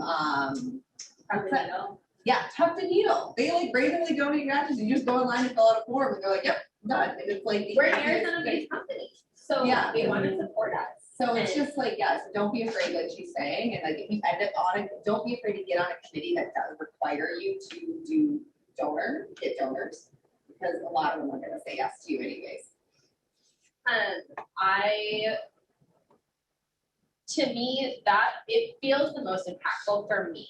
I think you'll all find something that is the most impactful for you and what you want to give back to the league or what you want to be involved in, what you want to get out of it.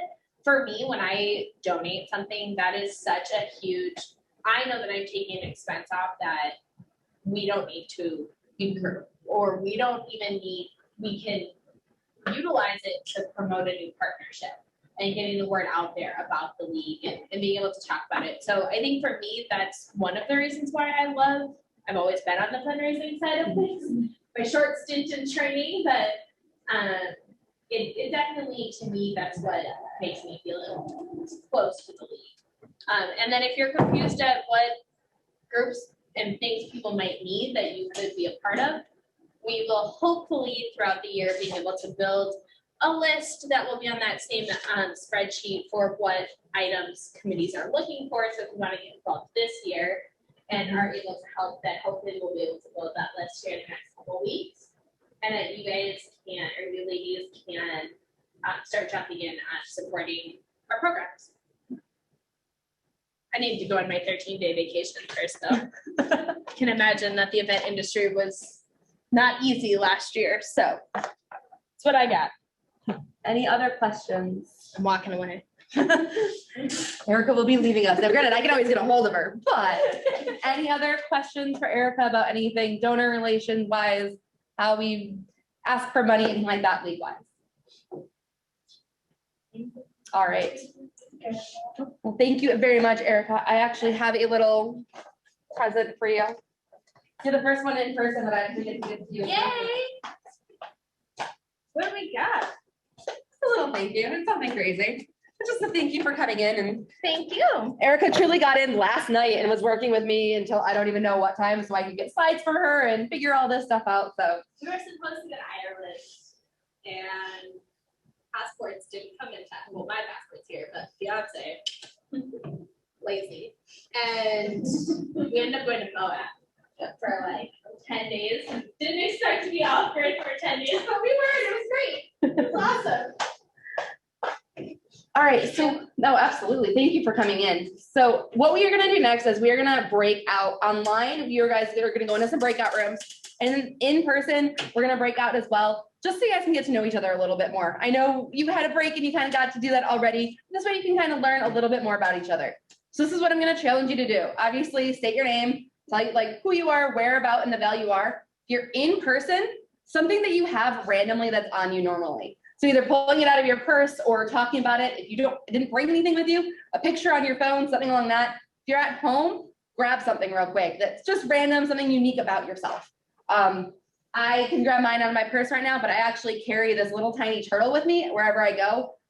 One of my grandmothers, we always called her Grammy Turtle because she just moves slow with everything. And so when I tend to travel a lot and I do not live anywhere close to home. So one of my brothers got it for me back when I was in college, and it's just that I always have my family with me.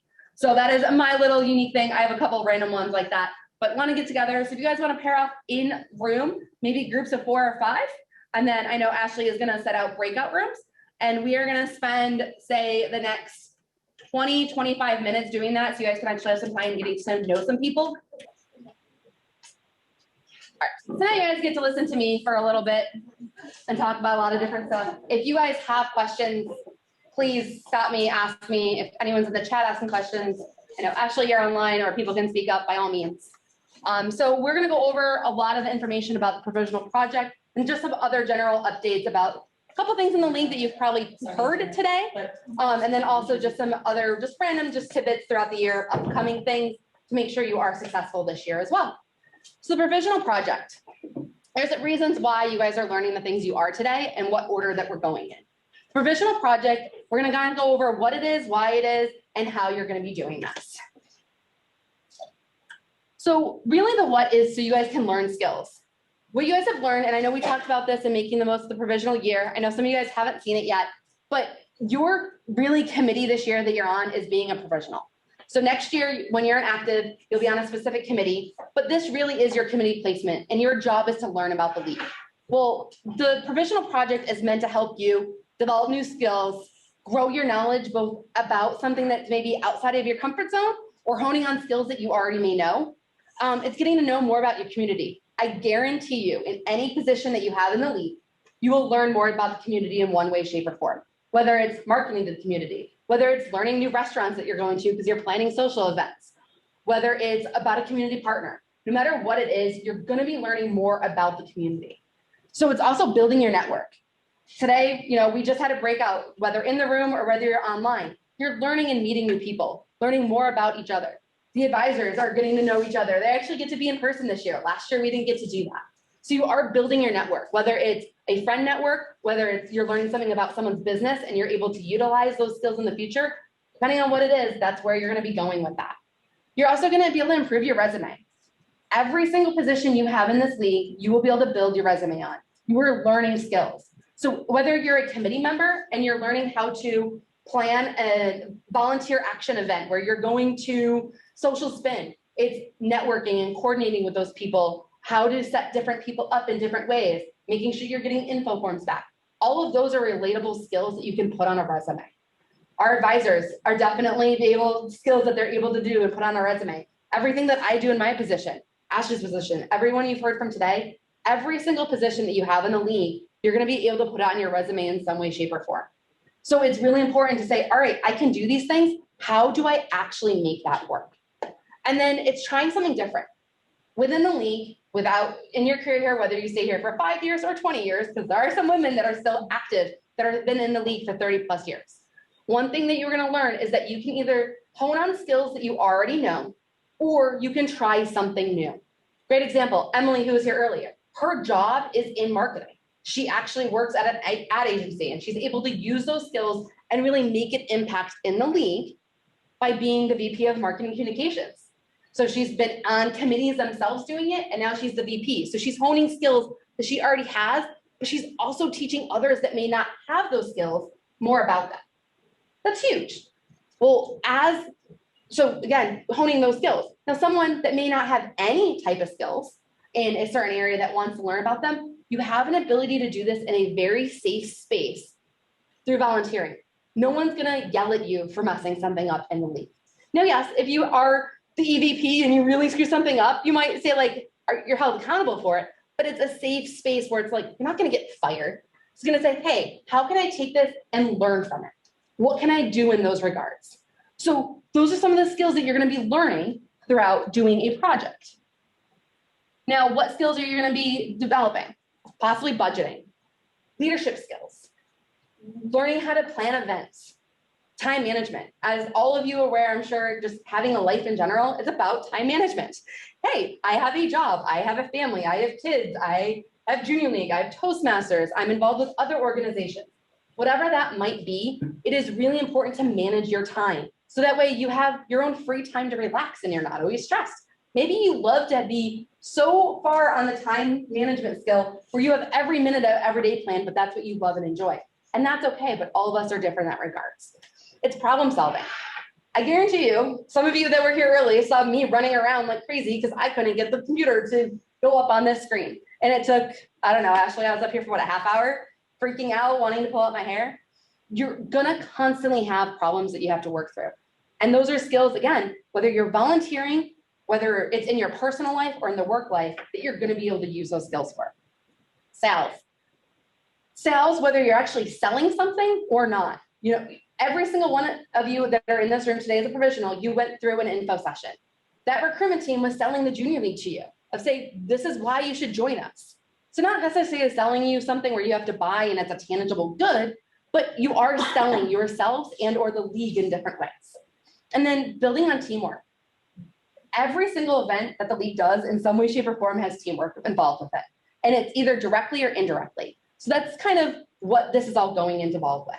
Now, the provisional project is meant purposely to be something that you get to choose of what you're going to be doing. This is not, oh, everyone has to do the same exact thing.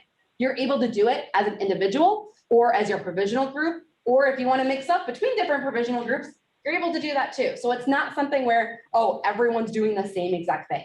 You get to pick something that either you're going to hone a skill that you already have, or you are going to try something new and see. There's not a like pass fail thing where like, oh, you have to do 5 stars on this in order to get credit for it. It's the idea of being able to venture out and trying something. And part of that is because on a committee next year, you're going to have to try to do things that maybe are out of your comfort zone. For example, if you join Rummage, part of Rummage in the committee handbook, it's placed in there of you have to get $250 of in-kind donations. You have to learn how to make that ask. That's why we had Erica in here a little while ago saying, hey, what does that look like? What is an in-kind donation? How do I make that ask? And I know a couple years ago now, I'm sure they'll have a similar training in the future, where it's like, hey, it can be, we got $5 gift cards from the Starbucks, from the Panera, from Dutch Brothers, from different restaurants. And they got a bunch of them and was able to do it that way. It doesn't have to be big asks, but you do have to learn how to make those asks in that regard. It can be a lot of different things. So here are some ideas. This is not an all-encompassing list in any way, shape, or form, but some ideas. One is writing a blog for our marketing team. One of the strategic goals that our marketing team has is to get more likes and involvement, whether on social media, whatever that might be. It can be as simple writing a paragraph blog about what your provisional year is like. Hey, I went to my first event and this is kind of what it was about. I went to an amazing training. It can be anything throughout the entire year. It doesn't have to be a 500 word or 1,000 word essay. It can be a simple paragraph of saying, hey, I am learning these really cool things because of being in this league. Hey, I got to do this really cool volunteer event that I never would have been able to do otherwise. I got to be at First Friday at the Children's Museum and got to help teach kids about static electricity. I got to, the Cinderella Fair, if we do that again, find dresses for juniors and seniors in college or high school, going to their prom and not having to pay a penny for it. Getting to be able to share those experiences with the external public. So simple writing a blog. Again, not necessarily hard, might not be your forte though. So plan a volunteer shift with your provisional group or a group of provisionals. In my year, I know we went to Ronald McDonald's house and made dinner for families that were there at the time. This doesn't necessarily have to be, all the way through the league, but it's something like, hey, let's get together. How do we plan, get together and do those types of things? Another one is helping special events out with an actual event. They have anywhere between like 5 and 20 events a year. Last year was a little bit new and unique because we couldn't be in person, but they always are looking for help. So it's like, hey, how can I help out? Whether it's just being there to set up, trying something new that, yes, you're not on that committee and that's what something on that committee would have to do is be in an event early. All your advisors that are here in person and most of them online were here at 8 o'clock this morning because I needed help setting up these tables, pulling out chairs, setting up food, doing those types of things. It takes a team to do that. So being able to be behind the scenes and see what some of that is like and volunteering and taking that step up. Now, no, you don't get an event credit for doing those things, but you do get your provisional project credit for it in that sense. The other part is being a department chair or co-chair for Rummage. You're gonna hear a lot about Rummage coming up. There's 20 some odd different departments. Every single department has 2 people that are kind of in charge of that department to help out throughout the Rummage staff. That might not be someone's forte, but some people are like, absolutely sign me up. It varies. Doesn't mean you have to, but that's an option for you to do. We're always looking for volunteers to kind of step up and do that. Another one that I'll mention for Rummage is, yes, everyone is required to do a 4-hour shift. There are going to be people that are not going to be able to do a 4-hour shift for a lot of different reasons. They got super sick. Something came up with work. they are due having a baby and they literally are giving birth and can't do a room shift. So possibly doing an extra shift to cover somebody else's. That can also count because, part of being the league is being that team player. Doing an in-kind donation of $100 or more. So if you know a business that would be able to do something, now, yes, you have to go through donor relations and do all the things that we learned about a little while ago, but going through that process and seeing what it would be. Now, if you can't get $100, you're like, well, I got to 50, I will still give you the credit. But it's that idea of having a goal that's above a comfort zone. So you're not just, it's like, okay, yes, you want to dip your toe in. Again, you're not gonna, this isn't a pass fail thing. It's more of a, hey, let's get you out of your comfort zone, because every single committee that you will ever be in within the league, you're going to be pushed out of your comfort zone to try something new that you never have been before. So the idea is truly, as a provisional, when you have your advisors here to help, when you have Ashley here, when you have me here, to give you that little extra support. So then next year when you're on a committee, you're already somewhat comfortable being able to say, like, you know what, I tried something like this, or I know someone else that did this, I can ask them for help. As you can see on the league, I don't know if the theme has gotten through to you guys or not. People ask for help all the time, and it's rare that they don't get it in one way, shape, or form. Anyone wants to disagree with me? Advisors, I'm looking at you guys. It really is in that sense. A company match. I know my specific company will match up to $100 a year. So if you know for a fact your company will match donations, you guys have already paid your dues for this year. Will they match it? If you just submitted a receipt, will your company match or give a partial whatever? If that's awesome, cool, then your project's done. So it doesn't have to be something crazy and insane in that regards. The other one is planning and executing a small group for your provisionals. Your advisors are required to do so many events a year. However, they also need help. It takes time to figure out times to do something, what to do, how to do, where to do it. Help plan and actually execute one. As long as your advisor says, like, yes, they were actually doing something and it wasn't just on me, I'll give you guys a credit for that. It's not meant to be this crazy thing, but it's meant to put some of that onus on you, saying, all right, how can I grow myself? Yes, you're getting a lot of trainings, by all means. I know you're going to be probably sick of hearing from me throughout the year, but it's good to put yourself outside of your own shoes and grow outside of your bubble. Any questions so far? Anything online? In terms of like execution, timeline execution, is there a due date yet? You have until May 1st to do it. So this is not something that you have to do in the next month or the next 3 months, truly until the end, almost the end of the full junior league year. I don't know if it's been fully announced yet. I know it's, we're talking about the manager team, all event credits have to be completed by May 10th in order for it to count for this year. So there will be an event and how to get credit. So I don't have the event out there yet. It will be for some time, probably in late April, where the event will be, so that way you sign up for it and you'll get it once you submit the form. And there will end up being a survey similar to how there's been, we'll talk about in a second, but the Enneagram stuff. And all it's really going to be about is your name, your email address. Did you do this by yourself or with a group? Because if you did it with a group, only the group has to submit it, and you have everyone's names and emails, so I know that I can give everyone credit for it in that sense. And then what did you do and what did you learn from it? Because that's what part about being the league is learning and growing. So what did you learn and grow from that opportunity? Again, it doesn't have to be super complicated, but it's really meant to, all right, how do I push myself out of that comfort zone? Because guarantee you in any position you will have in the league, whether you're on a committee, whether you're on the board of directors, you're going to be pushing yourself outside of your comfort zone. Any other questions?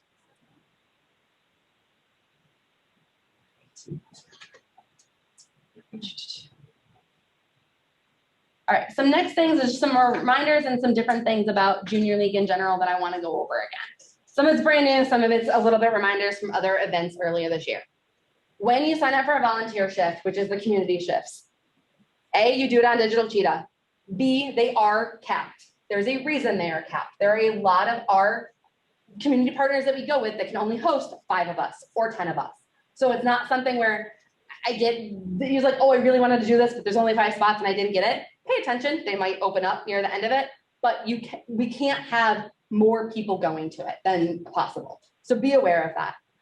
But you do need to sign up on Digital Cheetah for it, and you be aware of what attire that you need and what times that is. And I say that because our community day of service for the provisionals, we have an event that's coming up in October 30th. It's going to be at St. Vincent de Paul. you're required to wear closed-toed shoes. For me, I hate closed-toed shoes. I do personal preference. You will always see me in flip-flops, end of story. Unless I'm going to an event that I have to wear them for. There's a reason. You're going to be in a garden or in a kitchen doing things where you need to have closed-toed shoes on. So be aware of what it says online on those events, what you have to do. You're also going to see on almost every event, wear red or wear a JLPO shirt. That way, when you go, you know who else is part of the Junior League, especially when you go to places like St. Mary's Food Bank. There might be 100 people there. You want to know who are the Junior League people and where do I need to sign in. The other part, there is always going to be a sign-in sheet for it. Today, whoever's in person, you guys, I just had a piece of paper over on the counter that you guys all had to sign in, so I knew you were here. I am not amazing with names, but there's no way I'm going to remember the 20-ish people that are here in the room and or online in that sense. So when you go to events, you will always have to sign in so they can give you credit. Be patient with everybody. Giving credit to someone takes a lot of time and it is very painstaking, so it can take a couple of weeks, so be aware of it, but make sure that you're signing in at the event. Understand the expectations at the community partner, especially we're in a pandemic. There's going to be some places that require masks or doing certain, protocols, whatever it might be. Be aware of them and listen to them. Don't, you're there representing the league, so be aware of that. The league has a reputation around the Valley and we want to continue using these partners. So don't, go above and beyond in that regard. Obviously, help out, do what is expected, but don't, cause trouble. The other big thing is you have to cancel 72 hours in advance. With like the provisional events, I reduced that time frame for a community shift. You can no longer cancel an event after 72 hours prior to the event. That means you're required to do it. If you cannot, you have to find someone to replace you. So reaching out to your provisional group, reach out to your advisor if you need help with it, or go if you're on Facebook using the Facebook member page, asking for someone to help fill in on that one. If you're not able to find a replacement, you're required to make up that event credit and an additional one.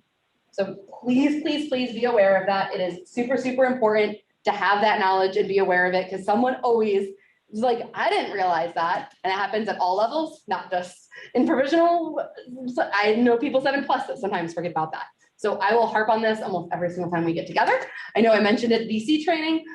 Please, please, please make sure that you guys are aware of that. Any questions on communities? All right. So the replacement has to be someone in Junior League? Yes, yes. Okay, question for anyone online is the replacement does have to be a Junior League member. It can't just be someone random outside of the league. Yes. And how do you communicate that we have a replacement so you don't get Absolutely. So the other question is, how do you communicate that? On every single event, you're going to have who to contact at that. It might not, they usually will have like an event contact who will be there in person and then who also like if anything else happens. I'm not a great example for this one because most any provisional events I will be at. But especially the volunteer action ones, the people that are planning the events aren't required to be there. So you might have a different contact in person, but there will always be an email address in the event that will tell you who to contact if you have any questions, any issues. Contact them, let them know, say, hey, this is what's going on. So-and-so said they would cover for me and copy that person as well so they realize you're having that communication. That way they know what's going on. And then when they sign in, they'll sign under your name because it's usually a sign-in sheet that has like all the different people's names, but they'll like put their own name because they'll end up getting the credit. That way you guys aren't penalized for credit. Good question. Mm-hmm.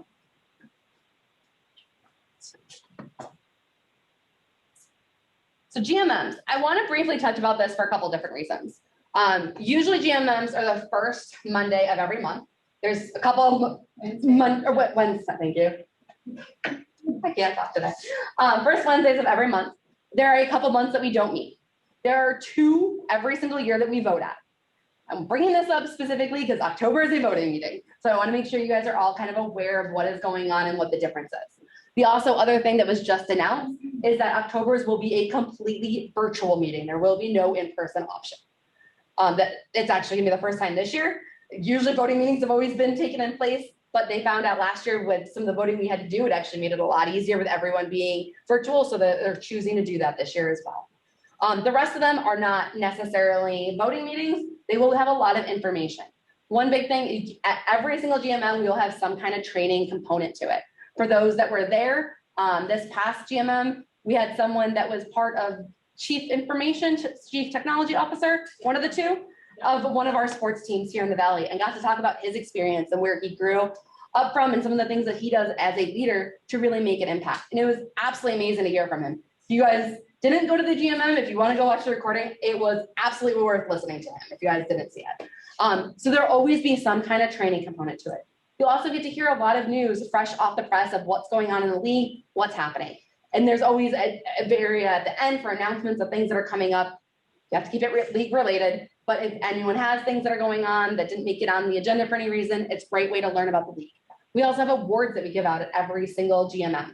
So I know I make time for this at the advisors meetings. I know we do at the management team level, but all of you can actually nominate people for awards. So there's the Woman to Watch, Woman of Wisdom, and Woman of Wonder.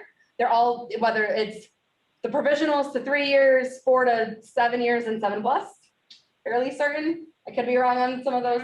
3, 4 to 6, yes. Okay. 3, 4 to 6, 7. But someone that you see going above and beyond that's really made a difference, you guys can nominate for them. And what ends up happening is any of those nominations go into a bucket, and the member appreciation committee actually votes every single month to say who's going to get nominated and get this award. So it's kind of cool that you actually get to be part of that process and nominate, but it's also really unique because someone can nominate you guys. So be aware of that and know that those kinds of possibilities are there. And it's really just nice to have. Also in May, we have our end of the year celebration. I specifically though, I'm bringing up October. In a little bit, we have Christine Thomas, who's one of the directors at large on our board of directors, coming in and talking about the focus area, because we're in the midst of possibly changing our focus area and we get to vote on it. So wanted to make sure people are aware of that and what that means. I wanted to go into like, what do members actually vote on? Oh, you might be going over. No. Okay. Like, you can stop me, it's okay. All right. So there are a lot of things that the membership votes on as a whole, but there's also some things that are decided at a management team level or a board level. So I want to make sure people kind of understand that difference and what goes on. So the big things, there are some items that require a supermajority, which is that 66% of the general membership in that regards. We have to have a quorum, and then it's 66% of that quorum. And then there's the matters that require a simple majority. So things that are a supermajority are, things that are going on with membership status, bylaw changes, changing your dues amount. So a couple of years ago, we put a motion, there was a motion on the floor to up the dues for a couple of different reasons. That was truly, they had to have a supermajority vote to change our dues. The only thing that they have now added into the dues is AJLI increases their dues, they can increase our dues by the amount for AJLI, so that amount is covered. Past that, they can't touch the amount that is due unless it's voted on by the entire membership. So be aware of that. And then also the approval of community programs. So I want to say it was 2 years ago. Could be off on the timing. We actually voted on making Health Fest a community program itself. So now it's forever part of the junior league. So same thing as like Rockets or Kids in the Kitchen. Thank you. I'm like, what's the other one? I can't think of it. Those are all actual community partners, and they will forever, unless we vote otherwise, be part of our league and what we do. So those all, again, have to have that super majority. So things that just are a simple majority. Approval of a new focus area, which will be happening next year. So this year, we're going to vote on what our focus area is. And then, so we might be changing it. It could stay the same, which is one of the options, or there are a couple of other options. Or it might, so we'll see what happens to that. But every 3 years, we actually change our focus area partners. So right now, it is St. Vincent de Paul and Harvest Compassion. We used to have Hallie Hart is one of them that we used to have. And I don't remember the other one that aged off. The bus. The bus, and then the produce. Yeah. That was the first committee I was ever on, like, as a professional. What's the bus? There was bus and food, that's what It it was was. a bus that delivered food to the food desert areas and offered fresh produce at like a discounted rate. Okay. It was like a cool city bus that was like outfitted with like. I forgot. So, but we had, those partners can change every 3 years. And one interesting thing about the focus area is usually every single focus area that we vote on to have, the league gives them money every year. It depends on what it is, what that agreement is. They apply for it. It's not something we just arbitrarily come up with. but every single one of them actually get money for the league. And those are some of the things that we're fundraising for in order to help fund the league and help other partners as well. But those all require that majority vote. The other one is approving of slate. So you guys are gonna hear more about this throughout this year, but all of your management team and your executive or the board of directors are all elected positions. So they have to apply. There's a nominating committee that reviews all the applications, actually interviews everybody, and then gives a slate at the February GMM to the membership saying, all right, this is who we're slating for president, for secretary, for whoever it may be. Now, a lot of those positions are 2-year positions, but it's usually about like half the positions that flip every year. So it's not like every year it's everybody. So they do that for the board of directors and the management team, and you vote on the slate as a general membership. So just something to be aware of. It's good to know that that kind of happens in that regards. Any questions on this so far? Can I just say one thing about the voting meeting? So you guys as provisionals will not get to vote in the membership and the GMF, but you can still go and listen. And as you will learn, you'll give hours, days, blood, sweat, tears to the week. So people get so intense during voting meetings. It is a lot to handle. And just so you know, going into it, it's just because people care so much that there is a lot of opinions, anger, frustration, all of it. So just FYI, in October, when you see it, just realize that in 2 years, you guys will feel the same way about all of this in the league. So yeah. The other good thing to point out, I think it's later on as well, but just in case I don't have it on here, all of our meetings are parliamentary procedure. So if you need to speak on something, and they did this last year in March, I remember like in the comments, you would actually have to put green, so that way they knew you had something to say in pro of this, and then they would actually call on you. Do you have something to say against it? It was red. There's a point of information, and there's just a general like question kind of thing. So it is full on parliamentary procedure. If they give a specific amount of time for comments and questions, if we are going over it, we actually have to have a motion from the floor to extend time to talk about it. Like they do really, really keep this very tight. If any of you have ever been in a sorority or have ever been in parliamentary meetings, this is definitely to an extreme degree of what happens. In actual person meetings, if we go back to that ever voting wise, you actually stand in like a line with cards. So that way you can like say, and you actually have to announce who you are as well. So we have a secretary, Chrissy, who will write down and say, all right, it is Ashley Montanaro is in pro, and she gave her comment. So it is all very well documented in that regards as well. So do be aware of that. Some people, if you're not expecting it, you're like, hold it, what's going on? All very normal once you see it a couple of times, but something super important to be aware of. Okay. So this is where I was going to get into a little bit. So there are a couple of different classes of membership that the league has. One is the provisionals, which is the majority of people in this room and online. So really what you're doing is you're in your provisional program, and then once you complete it, you are admitted into being an active member. The biggest things that you guys are not able to do as provisionals is to vote and to hold an office. So those are the only really two things as provisionals you're not able to do.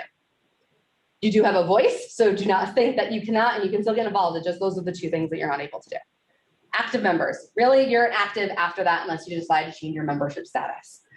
So it's after you finish your provisional year and becoming an active. Now in some leagues it's less than a year, so that's specifically for Phoenix here.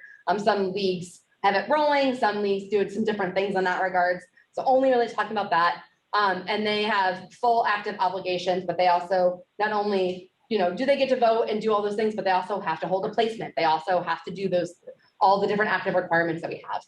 This also does include 7+ and past presidents. The only kind of two caveats on those two things is they don't have membership requirements. They don't have to go to the 4 mandatory events, which they're not specific mandatory, but you have to go to 4 GMMs or 4 volunteerships, whatever those might be. They don't necessarily have to be on a placement, but if they do, they have to fulfill that placement. They can vote, and they're limited to the elected positions that they're allowed to have. So if you are a 7+ member, you still can vote, but you can't hold certain elected positions because you are 7+ and not just active.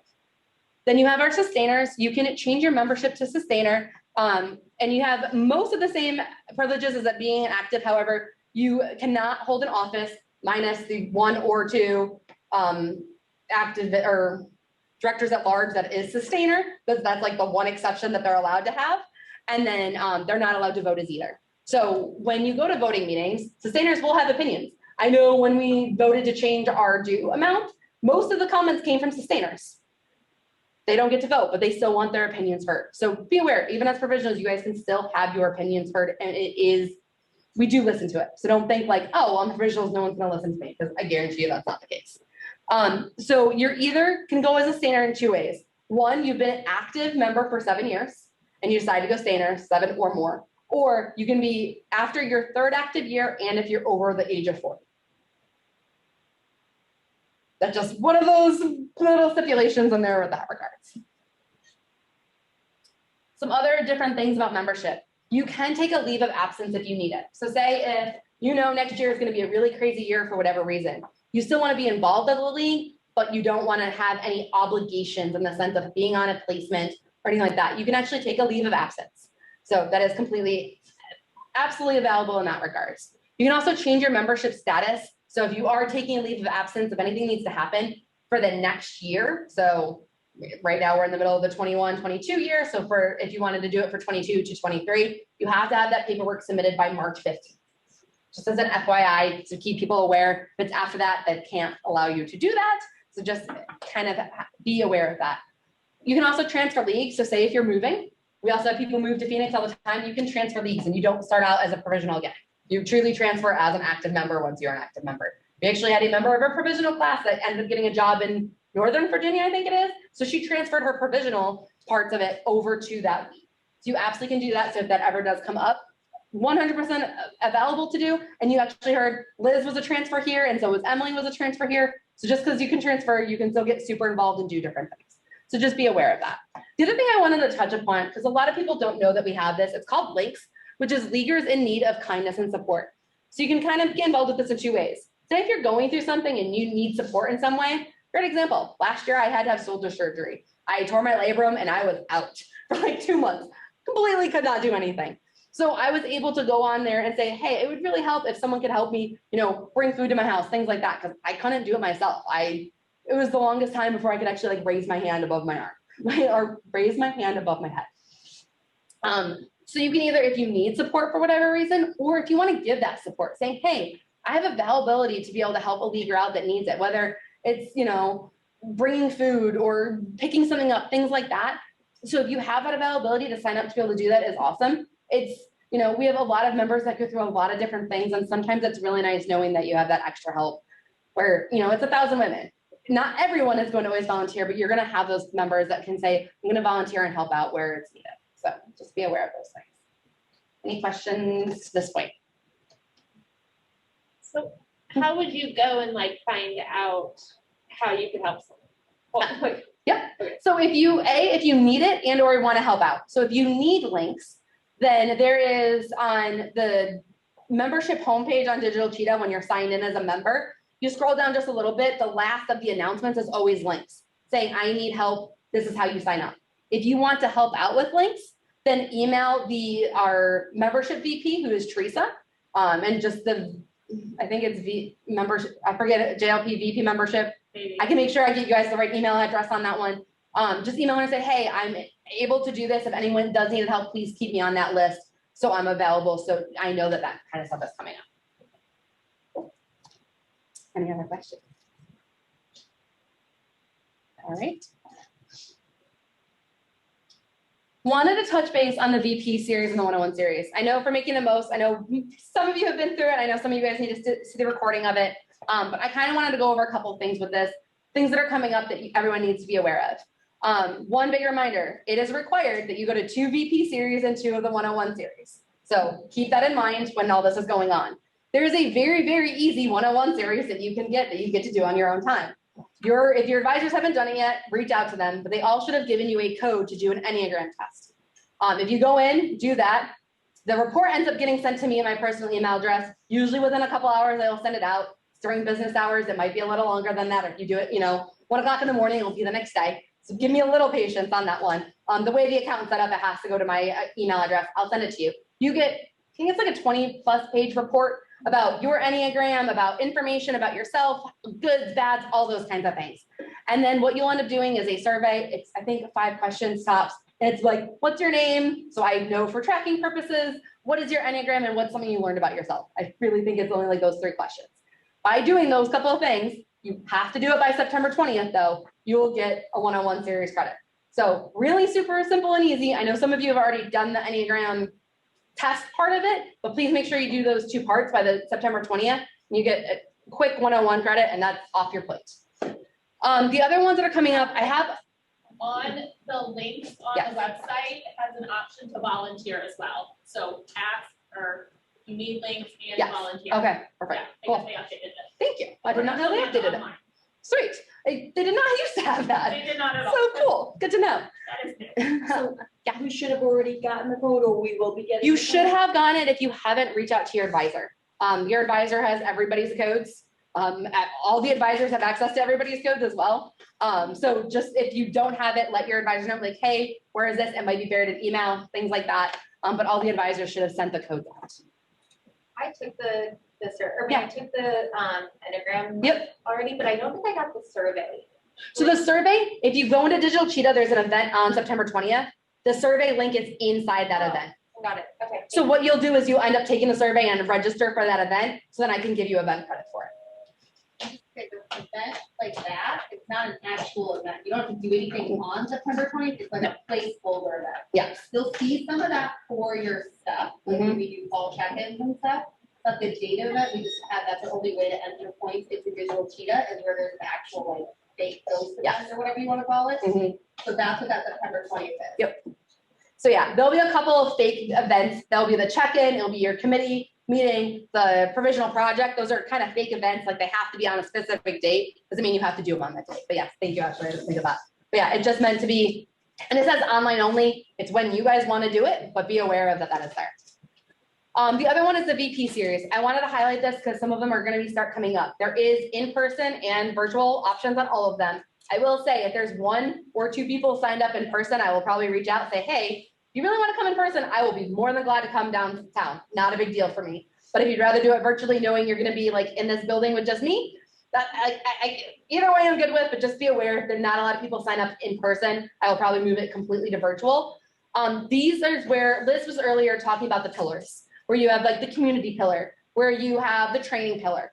All the VP series is learning more about those committees. So the chair of every single one of those committees will be presenting about what they do, when they meet, if you want to learn more, who to talk to, and when their committee is meeting. So yes, a lot of that stuff is on Digital Cheetah, but that way you can learn more about it or ask questions live saying, I really want to go to this committee. It's a chance for you to ask those questions then instead of going to committee and not necessarily knowing.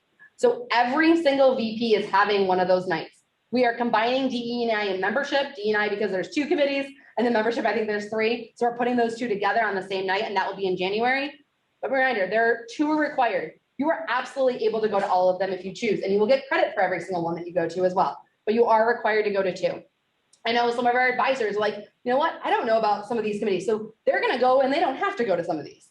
So be aware of that. It's a great opportunity to learn. I also know some of the transfers are interested in going to them as well. They don't get credit for these. So know that a lot of people are interested in these, and it's a great way to learn more about what's going on in the league. So I know you saw that massive like management team and like all the different routes. Truly, you'll get to hear from every single one of those throughout the time. I have the dates up there. Definitely something to be aware of. And the other thing I wanted to put out there are a couple of the other 101 series that are on the calendar now. Most events you can only sign up for about 30 days in advance. So be aware of that. But there are a couple that are coming up. And then I also have a couple that we are looking to do towards next year. We're trying to do about 1 a month. It won't be quite there. Yes. Some of the 101 series, like the HIIT workout and the charcuterie board making, there will be a cap. So if it is something that you are interested in, we will let, as advisors, and she'll probably put it too in the provisional Facebook group, just like look out for that, like when it's gonna open up and just know that like, if you're interested, you wanna get on that fast. Yes. So you may have so many people. Some of those things. Yes. And the other thing, if there is a ton of interest outside of that, we can always add one of those types of things in the spring as well. Just be aware of that. The other couple things, I know I quickly mentioned this already, provisional day of service. This is not a requirement, it is optional, but it is coming up on October 30th. It is at St. Vincent de Paul. It is capped at 30 people. So not everyone will be able to go. We kind of did that because of what their limits are, and then also what people just being comfortable being out in public and doing things. So that's why we capped it that way. So just do be aware of that one. We are having our rummage deep dive on December 2nd. We're gonna go in depth of rummage, what to expect with quota. Start collecting things now. If you are thinking about donating things to Goodwill, I say hold off. Wait and be able to start collecting things from in that regard. Ask your advisors if you start getting nervous about it. Our sustainers are amazing, and I know we've already had a sustainer saying, hey, I have $150 already if anyone wants to give it. Don't stress out about it. If you have questions on it, please ask your advisors. It comes a lot quicker than you expect of putting everything together. So I know every year people get worried about it. It is not something to stress and worry about in that sense. We will have a very in-depth deep dive in December. If you have questions beforehand, let us know. If you want to sign up earlier and you're like, hey, I really want to sign up for lifts to get rid of this couch that I have here. If you have questions on it, let your advisors know. They all should probably know all the answers. If they don't, they can let me know as well. But that way you can get those couches picked up, things like that that are just bigger that you can't do it. You can also, if you want to drive it down to the storage unit on a Sunday when it has a lift shift and drop it off and you're done, cool, then you're done. And it'll actually soon after that show like your rummage is checked off on all of your requirements. So be aware of that. We will have a lot more in-depth detail as we go on throughout the year as we get closer, but I want to make sure everyone's aware of that because I know it can freak a lot of people out. And then just some lists of some of the other 101 series that are coming up. And then also want to touch point, there is a social that is coming up that is invited for all the provisionals going to Schnepp's Farms. It is going to be on October 9th. All of your advisors, I think, have told you about it. It is something, a ticket that you and I would have to buy individually. If you want to bring, your families and that sort, by all means you can do it, but it's open up to all provisionals, all advisors, anything like that. It's not meant as like anything for credit purposes, but a great way to get to meet other people in that regards. I just want to let everyone know, I truly emailed the recordings and the quizzes for making the most of your provisional year and the DCs to your advisors last night. It took a while to get uploaded where it needed to go. So if you guys haven't been able to do that yet, your advisors will be sending those out in the next day or so. They truly got them in their inbox about 11 o'clock last night. So I don't think anyone has sent them out unless they did it, during this meeting kind of thing. So they are coming. I am asking for everyone to complete them by October 31st. There's just information in there that you need to know. So be aware of that. Once you are done with the quiz, let your advisor know, they'll let me know so then I can go in, make sure everything looks good and I can give you guys the credit on there for that. All right. And then just wanted to quickly mention the graduation requirements. I know we go over this and making the most, but just to kind of have it there of what is required for your provisional program. Super Saturday 1, all of you, it will not be today, but we'll be getting credit for being here today. That is 1 year required. Super Saturday 2, which is coming up in November. One key thing I want to make sure everyone realizes on this is that it's either in person, live, or a recording. There is no option to do it virtually live. It's just not logistically possible to do. So we are getting on trolleys and actually going to visit some of the partners that we've made an impact in throughout the valley. So it's not like possible for people to be on Zoom randomly, or like, oh, we're at the Science Museum doing things, or the Children's Museum. So be aware of that. It's either going to be live in person or a recording with a quiz. So please be aware of that one. So I have all those up here. And then the active requirements, which everyone's able to do. One other thing I want to note that was brought up at the GMM is that they're going to start payment plans for next year. People want to do it early. I know you guys are just kind of starting your year like, well, do I really want to do this? That's up until November. I think it's 15th. You have to double check with that on the date. But it's going to be $25 a month for 8 months. Or if it's after November 15th, I think it's then 4 months of $50 a month. So just be aware of that. If you are looking more for a payment plan option in that regard, they're available, but the $25 will be coming to an end fairly quickly. So be aware of that if you guys are interested in that. It is November 15th. Cool. Thank you. All right. Any questions for me? I know I threw a lot out at you just now. Yes. So the where you're sending the provisional, making the most of provisional digital cheated training. Yep. Have we completed that already? We don't have to Nope. do the survey? No. So what it is, if any events that you guys can't go to, you'll have to watch a recording and then do an actual quiz just to make sure you picked up the information that we were giving out during that time. So no, if you did that live in person and already have your credit, you do not need to complete that. It's only the individuals that weren't able to go to one of the sessions. Cool. Any other questions? All right. Well, I then am going to hand it over to our last speaker of today, who it was amazing to be able to come down here. And she is going to be going over our focus area and some information about how we choose our focus area and what is going to be coming up to vote for in October. So Christine, come on up.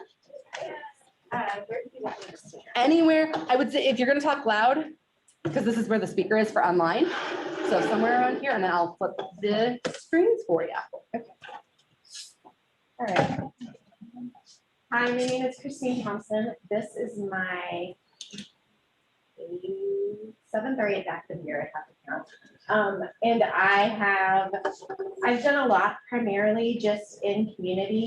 I was on a couple of committees, chaired a couple of committees, community VP, did PR&D, and now this year I am a member of the board. So for the past, this is my 2nd year being, well, no, actually it's my 3rd year being part of CRND, and my 2nd year leading it. So CRND is Community Research and Development.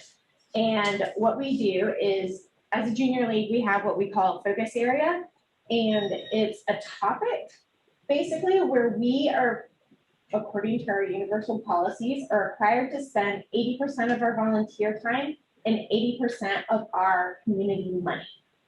So right now, our focus area is hunger and food insecurity. So every 3 years, the focus area gets evaluated. Now, we haven't changed, it's not voted on every 3 years, but it gets evaluated, and sometimes it gets refined. And we've had this focus area for quite some time. So what happened last year is on CRND is that we sent out a survey at the September GMM for all the members to kind of say what focus areas they're interested in. I think we gave about a dozen different areas and left a space for other. And we got some really interesting results. And so we ended up for this year, what we're going to be looking at is hunger and food insecurity, like education with like a STEAM literacy focus, domestic violence and human trafficking, and empowering girls and women. So, sorry, I know you guys, everything is new for all of y'all. So I wrote notes, so I'm not forgetting something. Oh, so the focus area, one more thing. The focus area helps determine our signature programs for community and who our community partners are, right? So our signature programs are Rockets, Kids in the Kitchen, and Help Desk. Those are programs that we keep year after year after year. We have 3-year partnerships with different community organizations. So this year, we're in our 2nd year with Harvest Compassion Center and St. Vincent de Paul. So after next year, so next year we'll have those same 2 organizations we'll work with, but the year after that, we'll actually go on different community partners. And some of that's going to be based on what our focus area ends up being. Anything else that you think of that I should include? I think so. Okay. Okay, so at the October GMM, we have the 4 focus areas that I mentioned that we've been researching. All the active members are going to vote on them, still be determined how we're going to vote. But we'll go from 4 to 2. And then the CRND committee, we are going to do even a deeper dive into those 2 focus areas. And then all active members will vote again in March. And that will determine what our focus area will be. And that is going to be starting 2023 and 2024.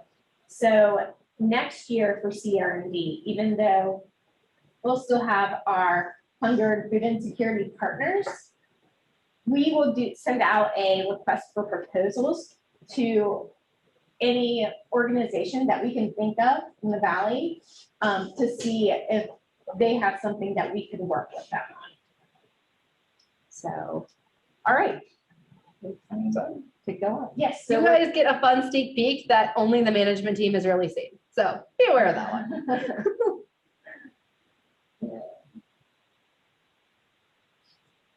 Okay. So what we have now is food insecurity.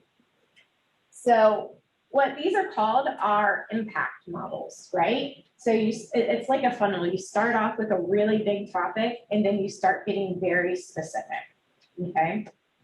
So if you start over here on the right, it's food insecurity. We're looking at nutrition and access within Maricopa County. And then our 2 impact areas are going to be children and youth and access. So if you jump all the way over here to tactics, this is how we plan to carry this out, right?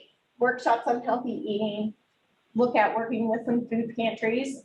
In the past, we have worked with some, or we've gotten calls for proposals from some, and we've done this a couple of years ago. Kids in the kitchen, and I don't think they've had any shifts this year yet, but if they can because of COVID, they're great chefs. And then for family access, we're looking with partnerships with grocery stores. We actually have a community ambassador who is from Fry's, and she has actually given us extremely generous grants in the past. And so partnering with them is always great. Health Fest Phoenix Food Day, I know there will be some shifts for them coming up. And then, we would like to look at community gardens, farmer markets, that sort of thing.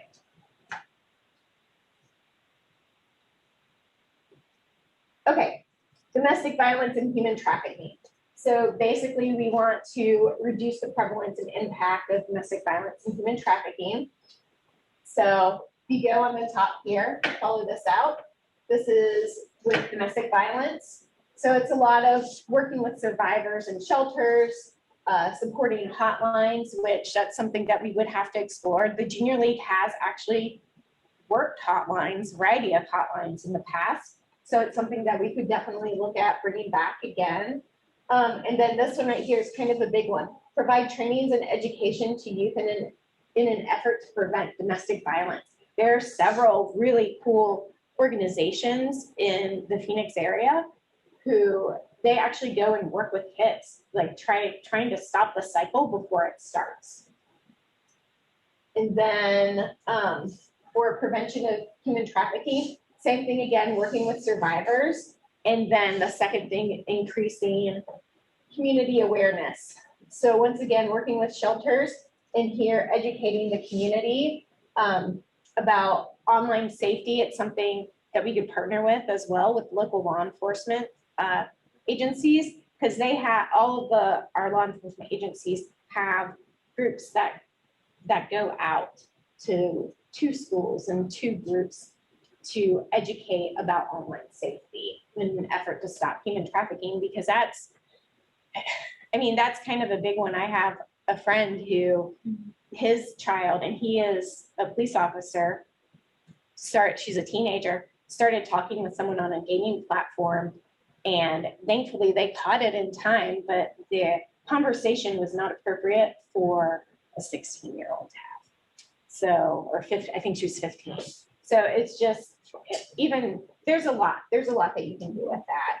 And there's with this one too, I think there are a lot of junior leagues who have this as their focus area, with some really great ways to have communication campaigns and like working with PAC.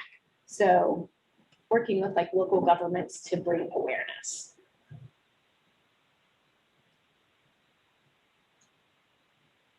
All right.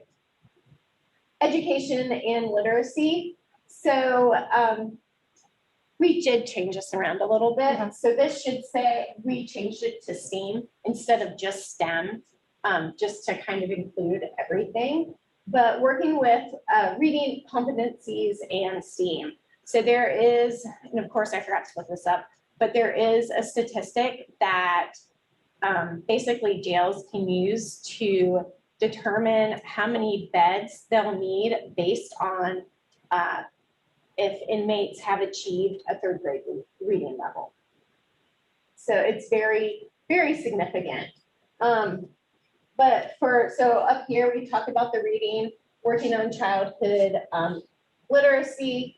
We can partner with local literacy agencies. One of our really popular shifts pre-COVID, so hopefully at some point they bring it back. It's called Read to Me with You Mom.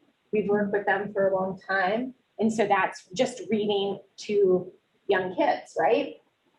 And then we can work, something else we'd like to do if we did this would work with classroom libraries to feature diverse authors and characters, which is great because then it's a really big DE&I crossover. So the bottom here is the core, like distribution of core ideas in known science. So that's where a lot of your STEAM for educators and students, right? So we have Rocket's teacher launch. I'm sure that'll be coming up soon. And Rocket's events, I already saw that they have an event for First Friday on the calendar. And it's a super fun shift. Rockets is raising our children's knowledge by educating through science, right? So it's just fun science experiments for little kids. We have a classroom in the Children's Museum of Phoenix because the Junior League actually helped fund the building of it. So we have a classroom that we can use anytime we want. And on First Fridays, we take that classroom over and do science experiments with kids. So it's kind of great because Rockets is, it's one of our signature programs, the ones that we have every year. So, and we can always, if this is something that the league did vote on, it's something we would definitely expand on as well. Okay, so empowering women and girls, right? This one it's a huge topic, right? What does this mean? Like, you could go anywhere with this. So the people on the CRD who worked on this, they really worked hard, and it was really interesting where we ended up landing. So basically, connecting women ages 18 to 30 to the physical, mental, and financial support they need to be as successful as possible. So this was originally 3 of these, right? We had financially powerful, mentally powerful, and physically powerful. And we kind of had to fill it all out to see where we thought as Junior League of Phoenix and our members could best fit in and where we thought we could really be useful. So we ended up with financially powerful, right? We did the 3 impact areas. Is the first one, improving financial stability. So those are budgeting classes. Those are, how do you prepare to make a large purchase like a car or a house? And then scholarship applications, which could really be here and here, but there's a lot of different things. And help enroll in WIC, SNAP, access, that sort of thing. And we could even fit maybe, health vests and kids in the kitchen down there if we wanted to. So setting up for academic success is impact area number 2. That's tutoring. That's the reading with you, Mom, that I mentioned earlier. Working with girls who code. And then that's exactly where Rockets would fit in. And then 3 is improving job prospects. So that's job interview prep, resume workshops, small business incubators. There's all sorts of these groups in the Valley who we could partner with for some of these things. We have worked with Dress for Success in the past, and they do, in addition to taking, business clothes, they do resume workshops and that sort of thing. So it'd be great to partner with them. And etiquette trainings down here, right? In the past, when we've had events with different, say, tea shops that go over, the owners will come and speak to us about etiquette. So there's really a lot of things that we can do with really any of them. So I'm really, really excited to see what the league is going to vote and how the October vote is going to go, because there's so much that we can do. So. Questions, anybody? That's a lot of information. It is. Yeah. Does anyone have any questions? Because this is truly, I think, besides the management team and those that are on CRD, the first people that are getting to see this. So I know it'll be coming out in the next, between now and October for people to get information, but you guys are truly seeing this firsthand. Not a lot of people in the league have. So if you guys have questions about either the process of what we do, any of these specifically, we have the most perfect resource right here for us that we can do this with. And I know Jenny spoke earlier and gave out emails for all the board subcommittees. And just so you guys know, there is a provisional who is already on CMD. So I don't want you guys to think because you're provisionals and you can't vote on this, that you're not welcome to be on CMD, especially if you have something, really that you feel passionately about. Like we won't have a meeting again until after the October GMM, because right now we came out with a really detailed communications plan. So we're just focusing on enacting that. And then we'll meet again after the vote. If there's something that y'all are interested in, really, especially if it's one of the two, definitely feel free to join us. Because this is, like I said, 80% of our money and 80% of our time. Any questions from anybody? Thank you, guys. All right. Before you sneak off, I have a little present for you. Something major. Thank you for coming on a Saturday morning and presenting for all of us. Appreciate it. No, thank you for having me. I really appreciate it. So, thank you so much. All right. So Christina was our last speaker. So really it's just kind of wrapping up in questions. So does anyone have any questions on anything that we went over today? I know we went through a lot. I know it's been a long couple of hours, but does anyone have questions or anything that's kind of come up since beginning when Jenny and Liz were talking? Yes. Is there like an average amount of time before like a credit will show up on our provisional credit? I'm just wondering, like. Yeah, so for the provisional credits, it's really on me to have to do, and I have to individually go in and like add everybody. I know this summer was a little bit rough of me getting access to do some things in that regards. I am hoping that like credits for today within the next week, they will be up. Okay. I was just curious because like I attended the GMM meeting, so I was just wondering like when you would be concerned if it wasn't showing up or something. I've heard from a couple people that the GMM event credits weren't showing up for people that were even there. I know mine hasn't even. Okay. So I actually told Liz about it at our management team, so I know she was gonna look at it. If you're in person at the GMM, it should be automatic, but I have a feeling something's weird going on in the back end. I know it was all recorded, and I know they had issues with the scanners, so I know that was kind of going on and why they had to do that. Depending on the event, can be anywhere from like a day or two up to a couple of weeks, especially with some of the volunteer events where you're signing in person. That person then has to get it to someone on the committee. That committee actually has to get it to the chair. The chair has to go in and do things with it. So it can take a couple of weeks. So do be patient, but do keep track of what you go to and be aware of like how many credits you should have. And if things aren't showing up, let your advisors know so they can help you figure out that process. Yeah, and to help piggyback off that question, it's 3 weeks before we can even submit it. So what happens if you're missing a point, we submit a form about it, and if it's 3 weeks, they'll come back to us and say you need to wait 3 weeks. So 3 weeks is the magic thing to start. I try to do it before then for provisionals, but especially when you have a lot of people at the trainings or the volunteer stuff, it does take a little bit of time. Any other? Can you check credits on their app? So the credits, the only way you can do it is if you go to the mobile site. Oh. So from the app, you can go to the mobile site and it's all the way down at the bottom that you can check your credits. That's the only really good way to check your credits is that part of it. On your account, you can see everything you sign up for, but it's not easy to tell if you've gotten the credit for it or not. So it's really important to go to the very bottom of the membership homepage, scroll all the way down and you'll have your event credits. Your guys' looks different than like mine does, otherwise I would show it up here right now. You guys actually have like an area for the provisional program and it goes through each of the different things. Where like, I don't have that because I'm not in the provisional class this year. But I have like leadership training that I have to do and I have other reports that I have to do, so like those are on there. But I saw another question, yes. So for events, you said we should wear red, and I see there's some cute like Phoenix Junior League shirts. Where do you get those, or how do you get those? Yes, absolutely. So all the shirts, and I'm glad you said something because I almost forgot saying this.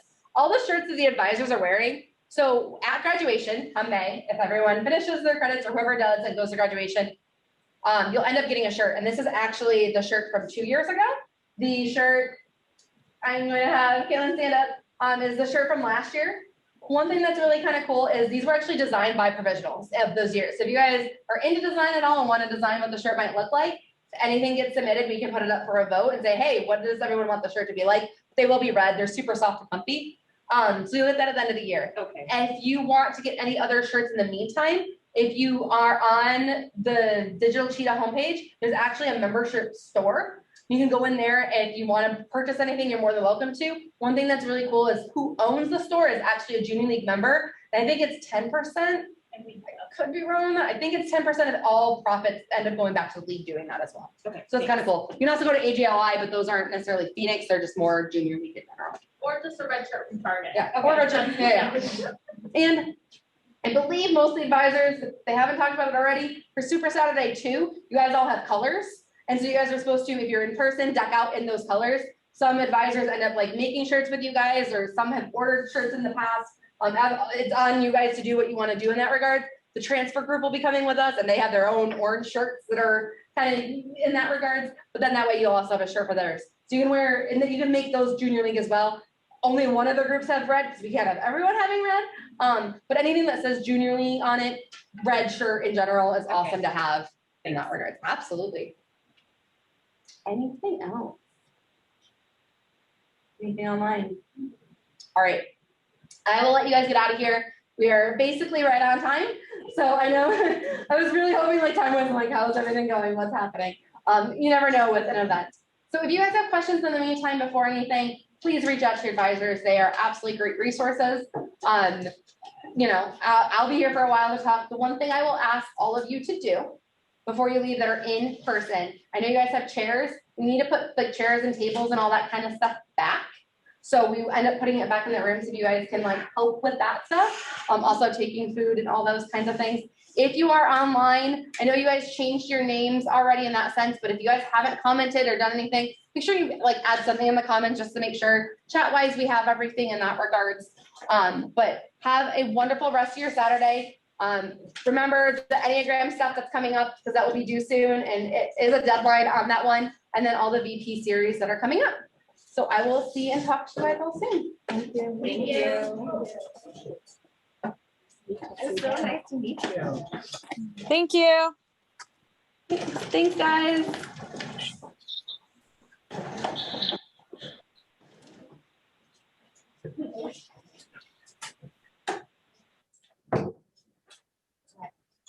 Yeah.